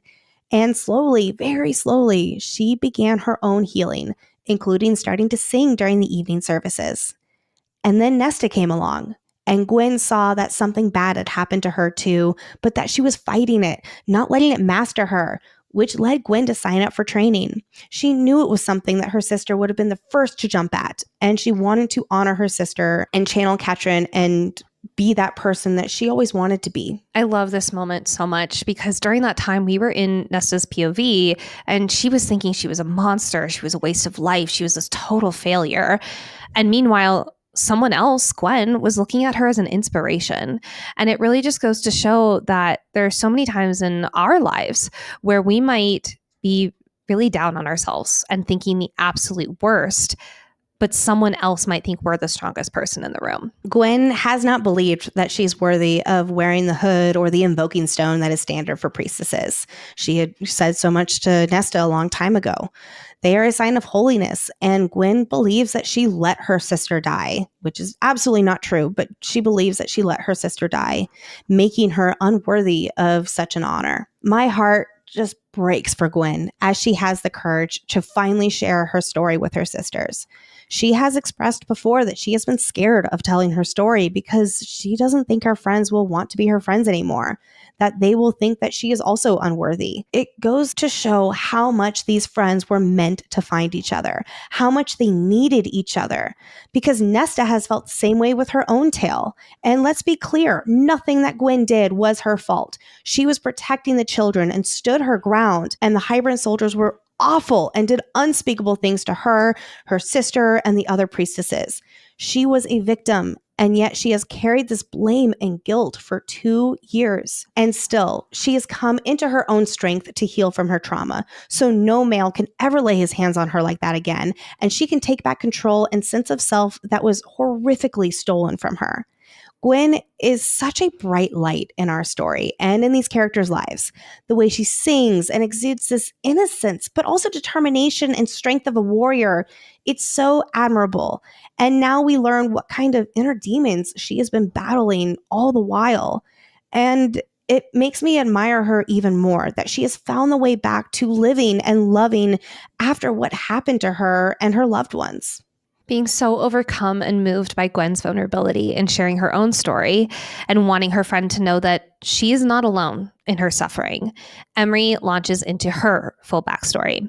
And before I dive into this, please know that I will be talking about death of a parent, child loss, domestic abuse, abuse by a parent, both physical and mental. So please, please, please listen to your comfort level. Emery's father was a terrible person, understatement of the fucking century. One time beating her so badly that he broke her back. And then she was forced to stay in bed for weeks while her father told tales and lies of those who asked, saying that she was ill when she was actually recovering from his abuse. This is just one of many evils, and a lesser one at that, as Emery puts it, which puts into perspective just how bad it was in her household. He wasn't just abusive to her, though. He was also abusive to her mother, who attempted to shield her daughter from his rage when she was alive. But one day, during one of his many beatings on her mother, he took it too far, hurting her so badly that she couldn't recover and she passed away from injuries. And on the new moon after her passing, Emery was forced to dig her mother's grave. Again, her father told twisted tales, using his charm and charisma to lie, saying that she miscarried a baby and died of blood loss. Remember earlier this book, this was the story that Emery shared with Nesta about how her mother died giving birth to her. It just shows how deeply these lies live in Emery. Even though she doesn't believe them because she knows the truth, she's still telling his lies. Everyone believed her father, like always. They told Emery how lucky she was to have such a good father, although no one saw what he did behind closed doors. And if it wasn't for the scars on her wings to remind her of the truth, she would have wondered if she imagined all the bad parts. She thinks she should have told everyone what he did to her, but she saw how they turned the other way when her wings were clipped. And plus, she knew he could just lie his way out of it. This reminds me back in Frost and Starlight when Cassian met Emery, and he thought how he knew her father by name, but he didn't know much about him beyond being surprised that her father joined the ranks during the war and that he only had one daughter. But even this, I'll call it a neutral perspective of her father by Cassian, shows how well it was all hidden. Because if Cassian got a whiff of her father's true nature, he would never have had that kind of response. And and it's just, again, like this narrative, we've seen it already so much. And anyway. So when he died, she was expected to mourn him for the sole fact that he was her father, but she did not. In fact, she was happy, so incredibly happy. But Emery can still feel the phantom pain from her father's abuse, from the horrific physical things that he did, but not just the physical abuse, because he never gave or allowed her to earn money. She wasn't allowed to eat more than he deemed appropriate. This motherfucker. He wormed his way into every area of her mind, so much so that she still hears his voice when she looks in the mirror or makes a mistake. Remember when she was in the lower levels of the library and she heard her father's voice screaming at her? So to overcome this inner voice she logically knows is not hers, she started going to training, because she knew her father would have forbade it. This is also such a fun nod to her being a business owner and how protective she is over being a business owner, because she knows her father would have forbidden it. She went to training so she could know how to stop a male if one ever put their hands on her again. Emery has exuded this steely independence since we met her. And here we're finding out she is haunted by decades, not just a few years, but decades of physical and psychological abuse. It makes me so proud of what she's overcome and created for herself. Her father never allowed her to earn money. She never had any sense of independence until he died. And then she stepped into her own as a business owner, overtaking the shop, especially like you said, when he would never have wanted her to, and standing strong in her right to be its owner, having to continually live among misogynism and be looked down upon by not only her family, but just even people who would be her customers otherwise. And she continues to hold her head up high, even though she hasn't been able to stop hearing that inner voice that is her father. Training has been to truly take that voice back and be that strong, independent female that she knows she has in her. And now it's Nesta's turn to share her story and tell her friends the worst of her. So her friends know that if they decide to risk climbing the mountain with her, they will do so with their eyes open to who she truly is. Because neither of her friends failed anyone. They aren't to blame for the horrors that have happened to them. And yet Nesta feels that she is the cause of so much of her own rock bottom. Even now, Nesta is scared of their reactions, bracing herself for their disappointment and disgust of what she's done and the person she's been in the past. But she doesn't cower from it. She doesn't hide from her past, as she offers full transparency to these friends who deserve to hear it. After Nesta shares everything, Emery speaks up that Nesta did not fail anyone either. And Nesta needed to hear that so badly, to hear acceptance from her dearest friends who have become sisters, who don't turn away from the broken pieces deep inside. They have a shared understanding together that they won't turn away from each other. They never have and they never will. Because they are in this together, all of them, they have found one another when they needed it most and found comfort and connection to heal together from each of their individual trauma. In each of these females sharing their stories, they realize that they will make the climb, but not just for themselves. For Gwen, she will also climb for her twin, who would have been the first to sign up for training, who was killed long before she had the chance to climb her own mountain, and who lives within Gwen even though she is gone.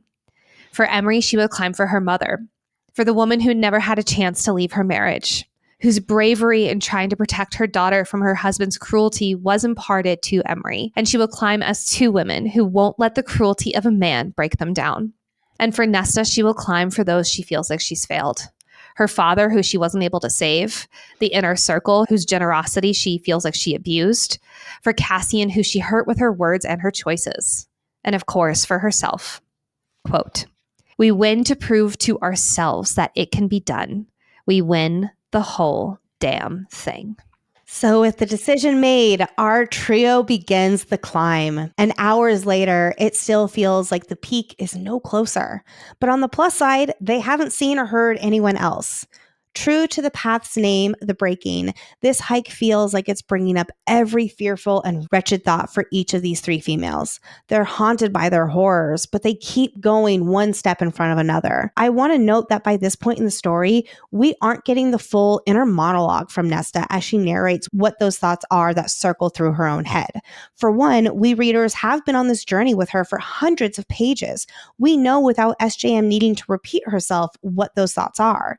And secondly, I also like to think that it symbolizes that while this mountain is sending her mind spiraling into her fears, the fact that these thoughts aren't on the page reflects how Nesta isn't giving them more attention than she has to. She's not able to calm her mind, and she certainly is haunted by her thoughts. But it's like for us readers, her narration is able to keep these thoughts from fully materializing and sending her down, down, down like they have in the past. As they started climbing this mountain, though, I have a question, and this is a very Colorado question that I have for you, Lex. How tall do you think Romiel is? Like, do you think it's a 14er? Do you think it's higher, lower? It takes them over a day to climb, which some people can climb a 14er in a day. I am not one of those people. These females are also injured and hungry, so they're definitely moving slower. Do you think it's like a 13er, a 12er? I don't think that's a term, but you know what I mean? Like, it's one of the highest peaks, so I would imagine it is probably closer to a 14er. For those of you who don't know, a 14er is a 14,000 foot mountain, and we have numerous of them in Colorado. I have never touched one, probably will not ever, and that's a-okay with me. By nightfall, Emery notes that they are about 2/3 of the way up. The moon is shining and they can see the 3 stars above Romiel's peak. It is the final night of the rite where they are perfectly aligned above Romiel. However, between Gwen's leg injury and a recent twist of Emery's ankle, they are moving so slowly though, and Gwen needs to rest again. Nesta reflects that dawn is about 4 hours away, and with dawn will be the end of the rite. As of now, they are already Aristian, but they want to reach the peak and win so badly. Nesta does have to wonder if it matters if they win or don't win. They would have come so far, gotten so close to the top, but does it matter? Even though her thoughts will be interrupted, I'd like to speculate, because I think the answer is both yes and no. Yes, it does matter if they don't succeed in winning after making a pact to make it happen. These 3 females don't give up when they set their minds to something, and they are on a mission to prove to themselves that they are capable of winning. So if they fail, even though they got so close and still survived, the fact that they didn't achieve this will always feel unfulfilled. But on the other hand, they will have achieved the impossible already. They survived the blood rite and became Aristian, which only 12 others in at least the past 5 centuries have managed. That is a feat in and of itself and something to be proud of and celebrated. But they would always be haunted by that. We almost won. To their surprise, Buttface Bellius and his group who survived the beast are on their tails. Knowing that at least Bellius is under the crown's influence, I wonder if Briellen used its power to guide them here and catch up to the females, make them push through to get them here. We know Bellius is on a crown-influenced mission to hunt down Nesta after all, so I think that they got that extra oomph from Briellen. Knowing that these assholes are on their tail, the three females push on with Gwen on Nesta's back, determined to gather their strength and keep going. They need to win this. I love the language during this part, where it's like the wind and the mountain are trying to help our Valkyries by urging them on. Even when Gwen was declaring that they are something new and that they should take this road from earlier in a previous chapter, the wind was blowing as if it's, quote, whispering, murmuring. This land is alive and listening to them making history, encouraging them on their journey as it gets a front row seat to them writing their own story. I also can't help but think about the mother, where towards the end of this book, there is going to be wind language associated with her too. So I feel that so much. 2 hours later, they get to the Pass of Annelius, and while the males are still behind them, it seems they'll reach them before dawn in 2 hours. I can only imagine this moment for Emery, who has heard legends of Annelius at this pass. None of her ancestors have gotten this far, but she has, through her own hard work and determination. Take that, Illyrians! As they keep going past the historical archway, Nesta's legs buckle and she falls, rolling with Gwen back down to the Pass of Annelius. It's such a notable detail that as Nesta collides into the archway stone, it feels warm and alive. I really, really think that there is more to this archway than we currently know, and it'll tie into the history of Romiel and Annelius that is shrouded in mystery right now. I remember the prison being described as the land feels alive. So because this is another sacred mountain, I don't remember the under the mountain feeling like it was described this way, but that was also before Feyre really knew about this kind of magic. So I 100% think that this is some like sacred mountain shit. Oh, definitely. After their tumble, Gwen is still alive, phew, but Nesta realizes she can't keep carrying Gwen, and the males are getting dangerously close. Knowing that if the three of them stay put, the males will definitely catch up to them. And if they climb, the males will still probably catch up to them with how quickly they are moving. Nesta knows that she needs to do something to slow these motherfuckers down. And Emery and Gwen will have to keep going. Number one, because these two are far too injured to fight and survive to tell the tale. And two, because Nesta is, I'll say, content to sacrifice herself so that her friends can make it. She believes that in doing so, she will be repaying a debt to these two women who were her friends, who never judged her, who were kind to her even when she believed she didn't deserve it. But Gwen won't hear of this. Nope. She has already lost her twin sister in the worst way possible. She won't fail again with Nesta, especially because she feels a sense of responsibility. She can't walk herself, and Nesta can no longer carry her. So this is Nesta sacrificing herself for Gwen and Emery too, and Gwen can't relive this horror again after how far she's come, how much she's healed and come into her own strength after she broke the last time. Gwen is sobbing in her arms, and Gwen makes Nesta promise that they will face this battle together. Nesta promises and holds onto her friend, calming her down, soothing her back, and then she pinches her just in the right pressure point, calling back to chapter 29 of this book, when Cassian showed her this exact pressure point during training, and Gwen goes down completely unconscious. I love that moment where Emery's like, she'll never forgive you, which like, damn straight, I would be pissed if I was Gwen. Be furious. Emery is unsurprised by this maneuver and reluctantly agrees to carry Gwen up the mountain. I love this moment here because it's really getting to see how similar Gwen and Emery are. Does Emery like this plan? No, she wants Nesta to come with them. She hates the thought of her sacrificing herself, but Emery is also very logical and data-driven, and she knows that this is the smartest plan for the highest chance of survival. And Nesta doesn't do this lightly. She loves Gwen, but she will do whatever it takes, even if that means Gwen will never forgive her, so that Gwen can at least have a future ahead of her. So eyes brimming with tears, the two turn to go in the opposite directions, notably not saying goodbye, not willing to accept the finality of that one word. With Emery carrying Gwen up the straight chute of the mountain to reach the top, Nesta stands at the pass of Anelius and does her mind stilling while she waits for Bellius's group. Quote, "She was the rock against which the surf broke. These males would break against her too." Nesta draws a line in the dirt in front of the archway, marking it as her final stand. She is the last line of defense for her friends, ready to buy them time to survive and win the right while she meets their enemy. Interestingly, Nesta does not even realize the parallelism of how Anelius also drew a line in the sand when he was the last line of defense against his enemies all those 15,000 years ago. It's so symbolic that she is mirroring both the first Illyrian warrior's last stand and the Valkyrie's last stand as they defended to the death a past 500 years ago. Here, Nesta is choosing to fight not for survival, but for those she loves and for what they have given her, a sense of self-worth and fulfillment in this life. She is being directly connected to legacy, which she's admitted a small part of her wants. She is embodying this legendary sense of courage, determination, and heroism. This final battle with Bellius's group is the culmination of her strength, resilience, ability to openly love, and her own self-assurance. As Nesta meets these warriors, she notes that Bellius stays behind, a move designed to wear Nesta down with the lackeys, and then he can come in and finish the job. Which will almost work. By the time she faces off with Bellius, she is so tired. But despite these odds not looking so good, there are no hateful voices in her head. Instead, only love lies in her heart. She knows her friends are behind her. She knows their determination lives inside her. And while Nesta may not have her greatsword in hand, she reflects on ataraxia and why she chose this name from the old Fae language that hasn't been spoken in 15,000 years. Oh, that's another interesting parallel with the stand like Anelius is from 15,000 years ago. Yes. Nesta finally reveals the meaning of ataraxia at the climax of her self-journey.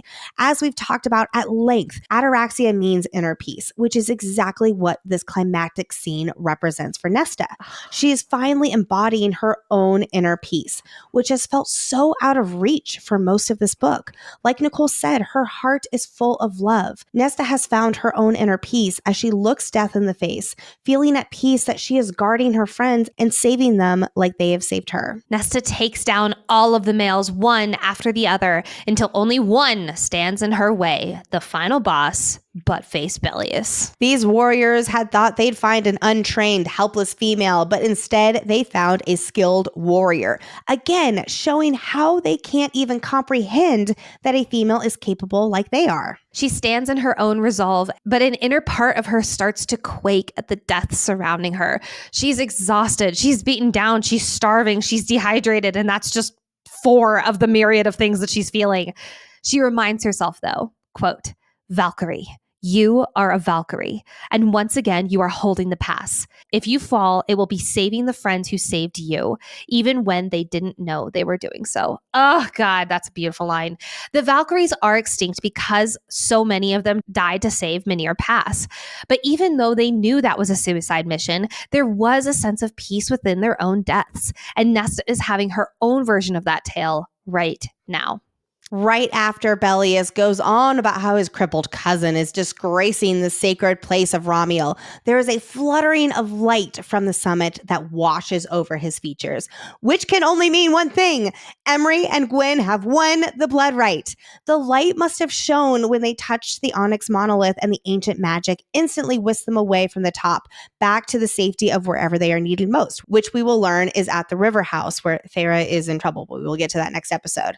I love the symbolism of Emery winning the right as Bellius says she shouldn't be here, proving once again the book's theme of female empowerment and ability to overcome these misogynistic beliefs. I'd also like to take a moment and give the biggest, loudest huzzah, huzzah, huzzah for Emery and Gwen. They did it. They made it to the top and became Corinthian warriors against all the odds. They survived the breaking. They have overcome their trauma and reclaimed their sense of self and self-worth. And they were able to do it because of their sisterhood, including with Nesta, and their love and support for each other. This isn't just an individual achievement. It's a testament to their strength together and belief in one another.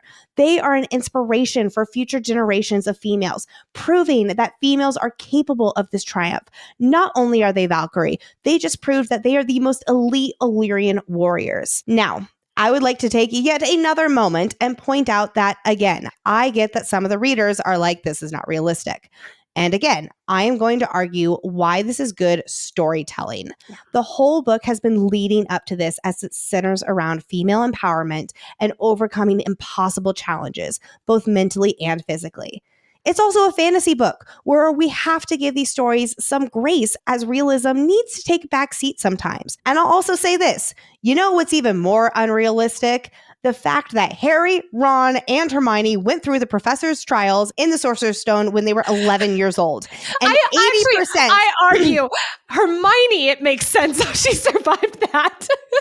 Ron and Harry would have been fucked in the potion section if it wasn't for Hermione. Before that, they would have gotten eaten by the devil's snare. But the point is, 80% of everything else that Harry accomplished at the climax of every book, including the basilisk and all of that kind of stuff, it's good storytelling. Yes. It's not realistic. Bottom line, let's just enjoy the story, okay, friends? And I say that as a nitpicky deep diver. How many cauldron storytelling? Yeah, but when it works for the storytelling, I excuse it. And this is absolutely a great example of it works well for the storytelling. I'm not going to blink an eye at it. As Nesta throws it in his face, it looks like you didn't win. He did become Arinthian, though, and I do have to throw this out here.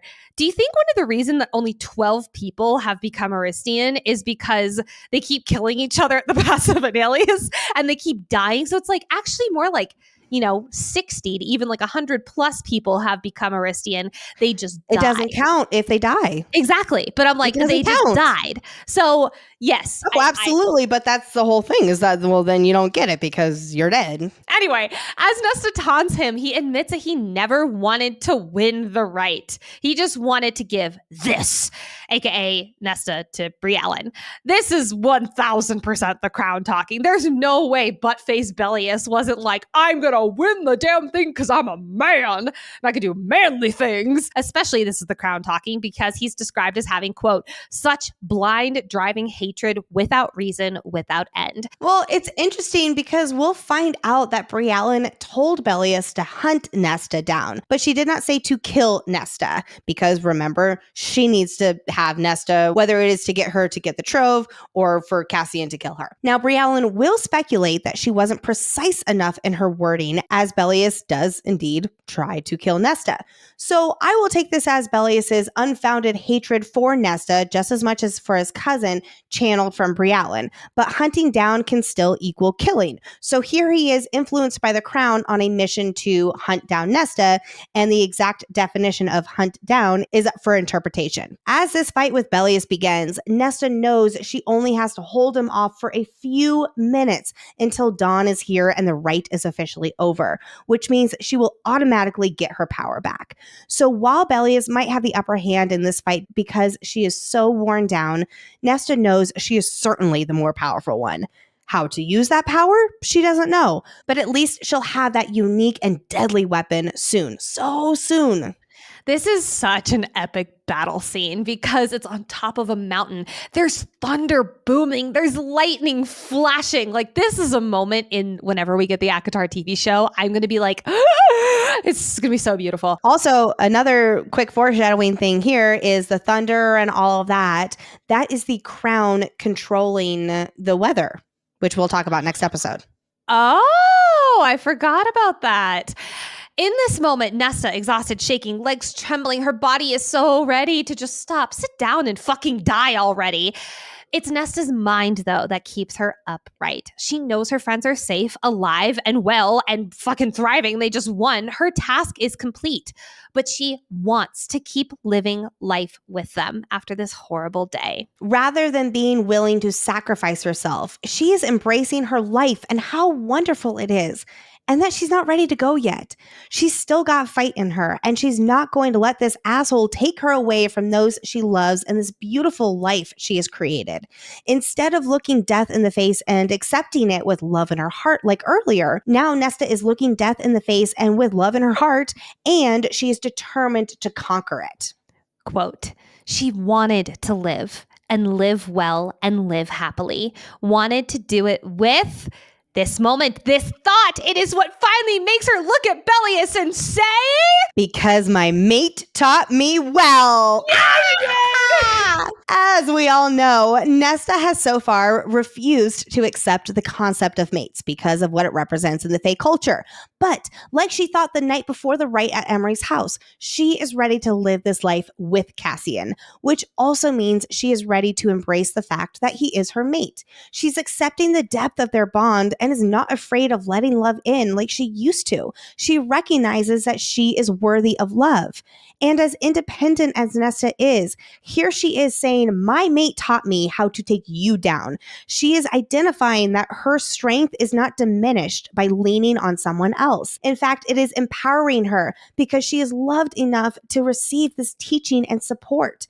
Instead of how she questioned whether their relationship would make her look weak as a warrior back at the Sidra. Nesta is claiming this life of being a Fae, this full, wonderful life that she is fighting to live for with her friends and with her mate. She isn't afraid anymore because while she might not be human, she is in control of her future and her identity. I love it! Especially as she makes this declaration moments before the big showdown, which we will get to in our next final episode of our ACOTAR deep dive. Let's turn our full attention to foreshadowing important moments in the rest of this book, like the next few chapters, as well as any speculation for what's next in the series. Emery hopes that she will be able to refer to her cousin Buttface Bellius in the past tense after all of this is done. Correct, she will, because Bellius will be killed by Cassian. Good fucking riddance, my guy. When Nesta is thinking about how Cassian's name will go down in history like an alias, a small part of her wishes that her own name will too.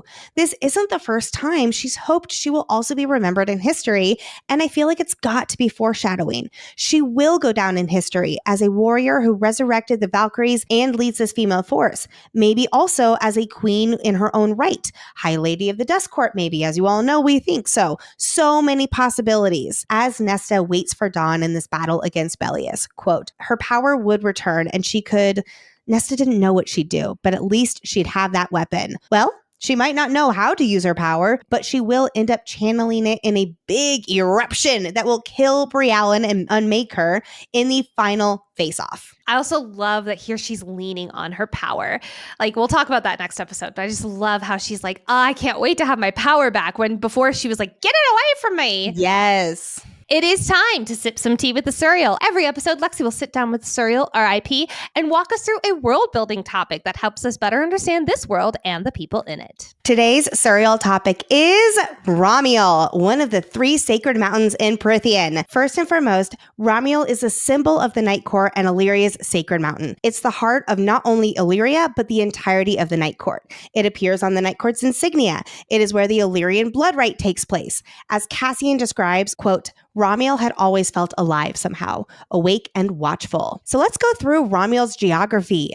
Romiel is located in the center of the Illyrian region in the Night Court, and again, it is regarded as the holy mountain of the court as it rises higher above the other peaks. It is mighty, wide, and can feel endless for those flying over it like Cassian. The mountain is covered in jaded rock that, quote, slices you up like a cheese grater. Like the other 2 sacred mountains, Romiel is bald and barren. Not even much snow graces its sides. It's like the wind whipped it all away, or storms avoided the peak entirely. I'm personally convinced there's ancient magic at play here, especially since no snow touches the onyx monolith. Cassian feels unable to resist the mountain's ancient summons, and this mountain feels so different from the terrible presence of the sacred mountain in the middle. I find that really interesting, how it feels awake and ancient in a good way, while the mountain in the middle feels terrible and scary. At the top of Romiel is that onyx monolith, a shining black sacred living stone that juts from its top. If you touch it during the rite, you win, and an ancient magic not only transports you away immediately to wherever you are needed most, it also heals you completely, which I have some theories about. Surrounding Romiel Mountain are conifer forests and ravines, which our Valkyries became familiar with this episode.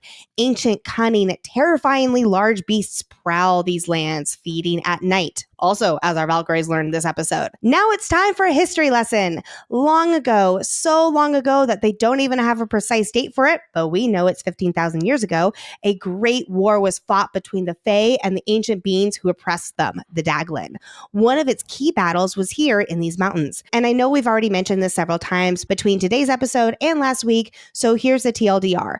Illyrian forces were battered and outnumbered, and for some reason, the Daglan's forces were desperate to reach the stone at the top of Romiel.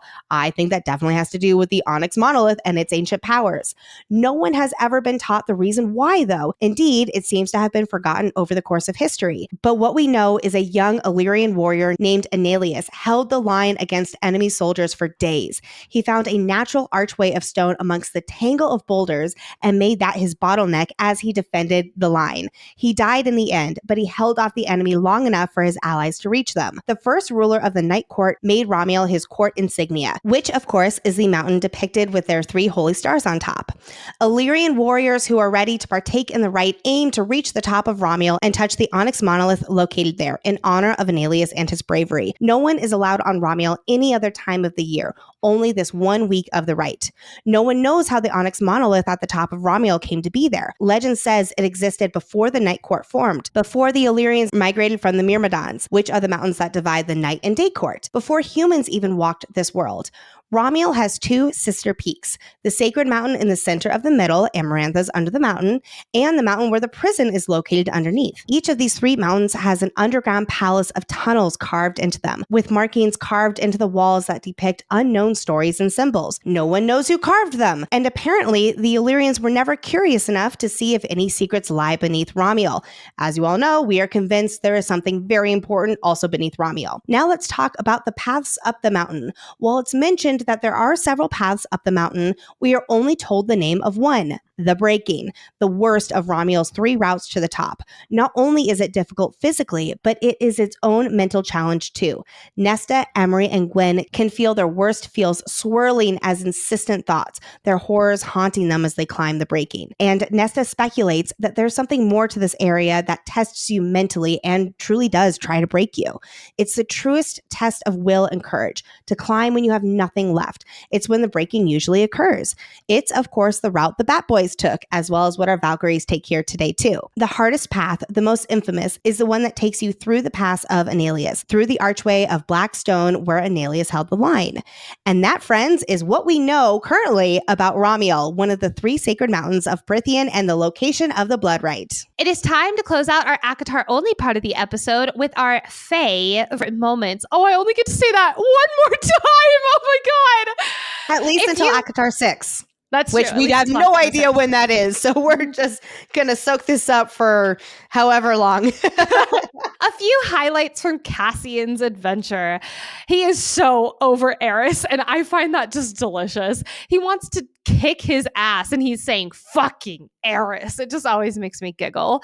Also, how he and Azriel keep to the skies so that they look like large birds flying overhead, but they can perfectly see the ground with their Fae eyesight. First off, I'm slightly confused how the science of this works, because wouldn't the Fae on the ground also be able to see the people in the skies? They are in the human part of the continent, so that's maybe why that is there. But also, excuse me, as every large bird that I see outside my window now I think is a large bat boy, and I will run and chase them down. Should I teach my daughter? Because right now she always points to everything and says plane. Should I have her? Please. She already says Batman. She loves her Batman. So Jake will never forgive you, and please make that happen. I love this. This is also just such a small thing. I love that in addition to the weapons being included in the Blood Rite, she also includes canteens. This is my headcanon.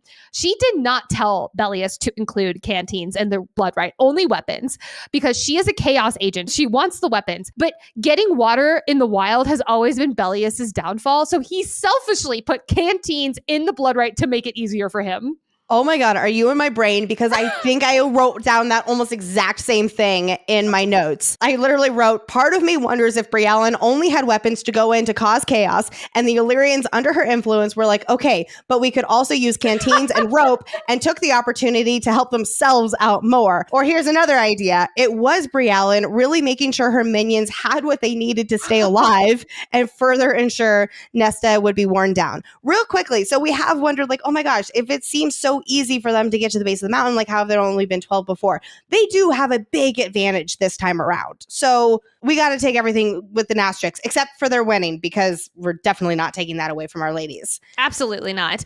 But I have another crazy theory. Okay. What if Briallen even let there be canteens and weapons, etc., besides just the weapons, to help Nesta at least stay alive, so Briallen would have better odds of getting to her before Nesta died on her own in the right? Honestly, I could totally see that. That is some Briallen logic right there, is what that is. It's but okay, so crazy.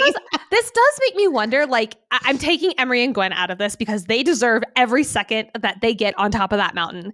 But this blood right was fucking rigged. Did it still count? Well, so we do know, like, later on they'll be speculating, like, oh yeah, the Illyrians are going to be mad about this for decades. And I actually could see it being a real debate, especially among the Illyrians in ACOTAR 6. Ultimately, yes, it will still count. And when we say count, it will be about Emery and Gwen winning, because that's all they really care about, I think. But for instance, they're gonna like, raise hell about it, which is fucking infuriating. I think so too. Yeah. But then, like, I think about, like, people like Balthazar, who I really hope he did become Aristian. We didn't mention this, but it's like, I love that he's like, I want to become Aristian, which is like the mid-level, you know, it's like, I don't need to reach the top. I'm good. I just want to be better than all these other guys here. But I could see, like, him being an advocate for the females and for accounting for them. So anyway. I really hope Balthazar comes back. Also, just so we can keep saying the name Balthazar, because what an epic name. I once knew a guy when I was growing up, like in high school and such, and his name was Balthazar. And did he go by Balthazar? Yes, he did. Wow. Yeah. I don't know, I haven't stayed in contact with him, but I hope he's doing well out there in the world. Wherever you are, Balthazar, we're rooting for you, my guy. I have one last little tiny thing that I love, and that is the Illyrians calling our Valkyrie trio fucking bitches. And Emery says, oh, shut up. Find something new to call us. I just love that little feminine rage in her. It's so good. Me too. All right, friends, we are about to begin our Maasverse Madness for the day. But first, we'd love to give the biggest warm welcome to our newest Inner Circle members. A huge welcome, and thank you so much for joining the Inner Circle to Sarah S., Louisa, Rebecca B., Clinton, Courtney D., Jen P., and Darla. I will never hear the name Darla and not think of the Little Rascals, so just know that that's what I'm thinking of. Welcome. And if you're like, hey, I want my name shouted out on the podcast and to be showered with love too, join the Patreon party at patreon.com/Fantasy Fangirls. The link is also in the show notes. Today's Maasverse Madness will include spoilers from Crescent City, all 3 books, and a world building part of Throne of Glass, however, no plot spoilers. So if you have not read Crescent City 3, and if you want absolutely no spoilers for Throne of Glass, this is where we part ways. But before you go, reminder that next episode, our last ACOTAR deep dive, will be covering Silver Flames chapters 73 through 80. I just can't believe this 11-month journey of deep diving ACOTAR is almost at its end. We started ACOTAR Book 1 in February. I just can't believe it. We will have one more ACOTAR episode after that to wrap up our series coverage, which will be an Ask Us Anything with all of you. So please submit your questions using the form in our show notes. We will get to as many of your ACOTAR questions as possible on our final ACOTAR Ask Us Anything episode. Also, friendly reminder, that episode will air on Monday, January 6th. So there will be no Fantasy Fangirls episode on December 30th as we take a holiday break. We're taking breaks now. I'm so proud of us. And I know a lot of you are too. You are so supportive of our mental well-being, and we appreciate you so much. God, thank you so much. In case you missed the exciting news, we have officially announced the book series that we will be covering after Onyx Storm. This is going to be the Kindred's Curse saga by Penn Cole. Shouts to you, Penn. We love you, girl. Starting with book 1, Spark the Everflame, in April 2025, right after we finish up our Onyx Storm deep dive. Link in the show notes to get this delicious book. Luther, I'm coming for you, my guy. And friends, if you're not following us on Instagram and / TikTok, what are you doing? Give us a follow at Fantasy Fangirls Pod. We are now going to enter our Maasverse Madness segment of the episode, where we call out series crossover references and discuss theories. Today, we are discussing concepts that give spoilers from Crescent City 3, House of Flame and Shadow, and just a little world building reference from Throne of Glass. No plot spoilers there. So please only continue listening if you've read all of Crescent City, and however you feel about Throne of Glass spoilers. I'm not going to tell you about that one. First, a little more about Romiel for our Suriel Teatime that we learn from House of Flame and Shadow. In the caves beneath the prison, Nesta points out a carving of the cauldron perched on top of Romiel with the 3 stars above it. And we learn from Celine's download that the Daglin apparently kept the cauldron at the base of the monolith at the top of Romiel. So, you know how Annelius defended the pass to ensure the Daglin's forces couldn't get up Romiel? I think he was making sure the Daglin couldn't get back to the cauldron. So the Fae forces had gained control of the cauldron, which the Daglin originally had control of the cauldron. And so Annelius was risking his life to protect the greatest asset of all. Perhaps the top of Romiel is also the original location of the cauldron. In fact, also from Celine's download, we see a visual of Thea standing on top of Romiel with Theon. So I think the made objects like Whitian were dipped into the cauldron from this location. I'm leaning toward the Onyx monolith being made too, since legend says it has been around since before the Night Court. Well, all of this history went down well before the courts were established. And it was here too, maybe, that the Daglin warped the cauldron. Perhaps that is somehow connected to the sacred mountain being barren. We also know about the Onyx monolith that it immediately heals anyone who touches it, as Emery and Gwen will tell us in the next episode, and it takes them to where they are needed most. Previously, we had thought that it just takes you to the camp. I'll just say kind of like to the Illyrian safety area, but they are taken to the river house. So I also think that maybe it wasn't only the cauldron that the Daglin needed to get up to the top for.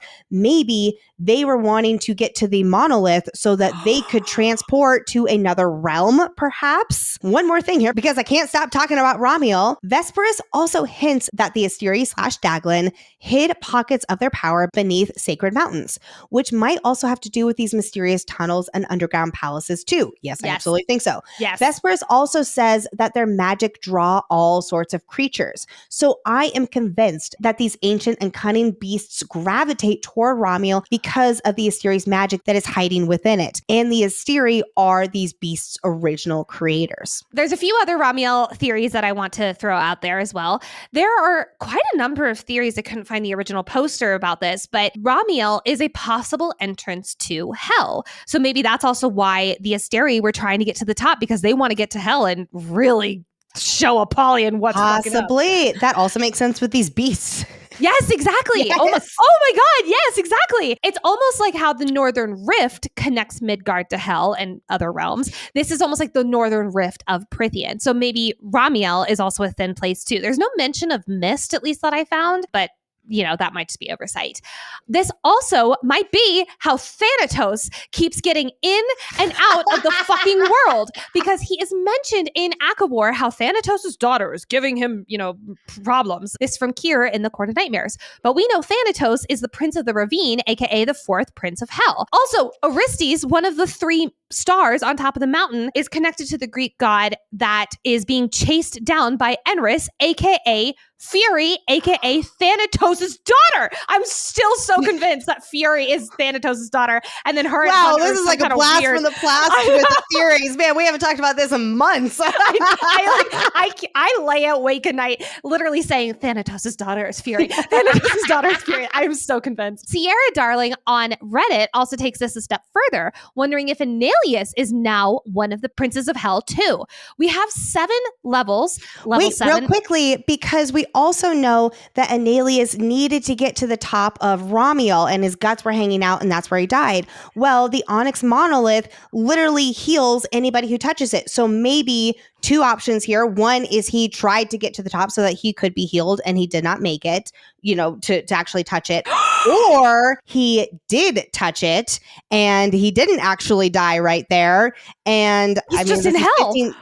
And he's in hell. Now, this is also 15,000 years later, so I don't think an Illyrian would still be alive, but... and Apollyon are still alive, and they were there 15,000 years ago with Thea. True, but Annihilus is an Illyrian. True. But what if he's like an Illyrian plus? I don't know. I mean, they do call him a warrior god, so... Yeah, exactly. So we know that level 7 is the pit, aka Apollyon. We know that level 5 is the chasm, which is governed by Adis, with Thanatos right above him as level 4, the ravine. There are still levels 1 through 3 and then 4. This is the hollow, the trench, the canyon, and the abyss. Could Annihilus be any of these princes? I tried to figure out if there was any that we could connect to like his name, and I couldn't find any. But there's also a theory that the monolith on top of Romiel is a word gate. And this is why a lot of people think that you can literally touch it and then you're transported out of the blood, right? A la Portkey style. If that is the case, a huge part of ACOTAR 6 might be discovering this word gate, and it might be a possible way to connect to the Tog world again. I will never, ever, ever forget the fact that Rift Hold is called Rift Hold, like the Northern Rift. So maybe this is somehow to connect it to Dorian, and then Dorian's just going to come on top of Romiel and be like, what's up, motherfuckers? All right. Oh my gosh. We could literally go on and on and on about the top of Romiel, what's underneath Romiel, the Onyx monolith, all of this. So we will leave it here today. Thank you so much again for joining us today. Next week is episode 11, and it is covering chapters 73 through 80 of Silver Flames. It will be the last deep dive episode of our ACOTAR series coverage. I still can't get over it. And don't forget, we still have our Ask Us Anything ACOTAR episode, so we will not be saying goodbye to ACOTAR next episode, just the deep dive part of ACOTAR, which is wild. I can't believe that's real. Thank you, as always, to our content researcher, Brooke, and of course, our executive producer, Hayden, aka our sanity manager. We truly don't know what we would do without you all. Do not forget also to share this episode with your fellow Silver Flame friends. If you want to envision a cat, serpent, bear, pig thing, this is a great one. And if you send us drawings, A+, extra points. Thank you, everybody, so much. We will see you next week. Bye. Side note, I went to an ice show in Denver a few days ago, and there was an entire nativity scene made out of ice, and it was fucking beautiful. It was so cool. If my children were there, they totally would have licked it like they did when they put them on sculptures. And then they would have been escorted right out of there.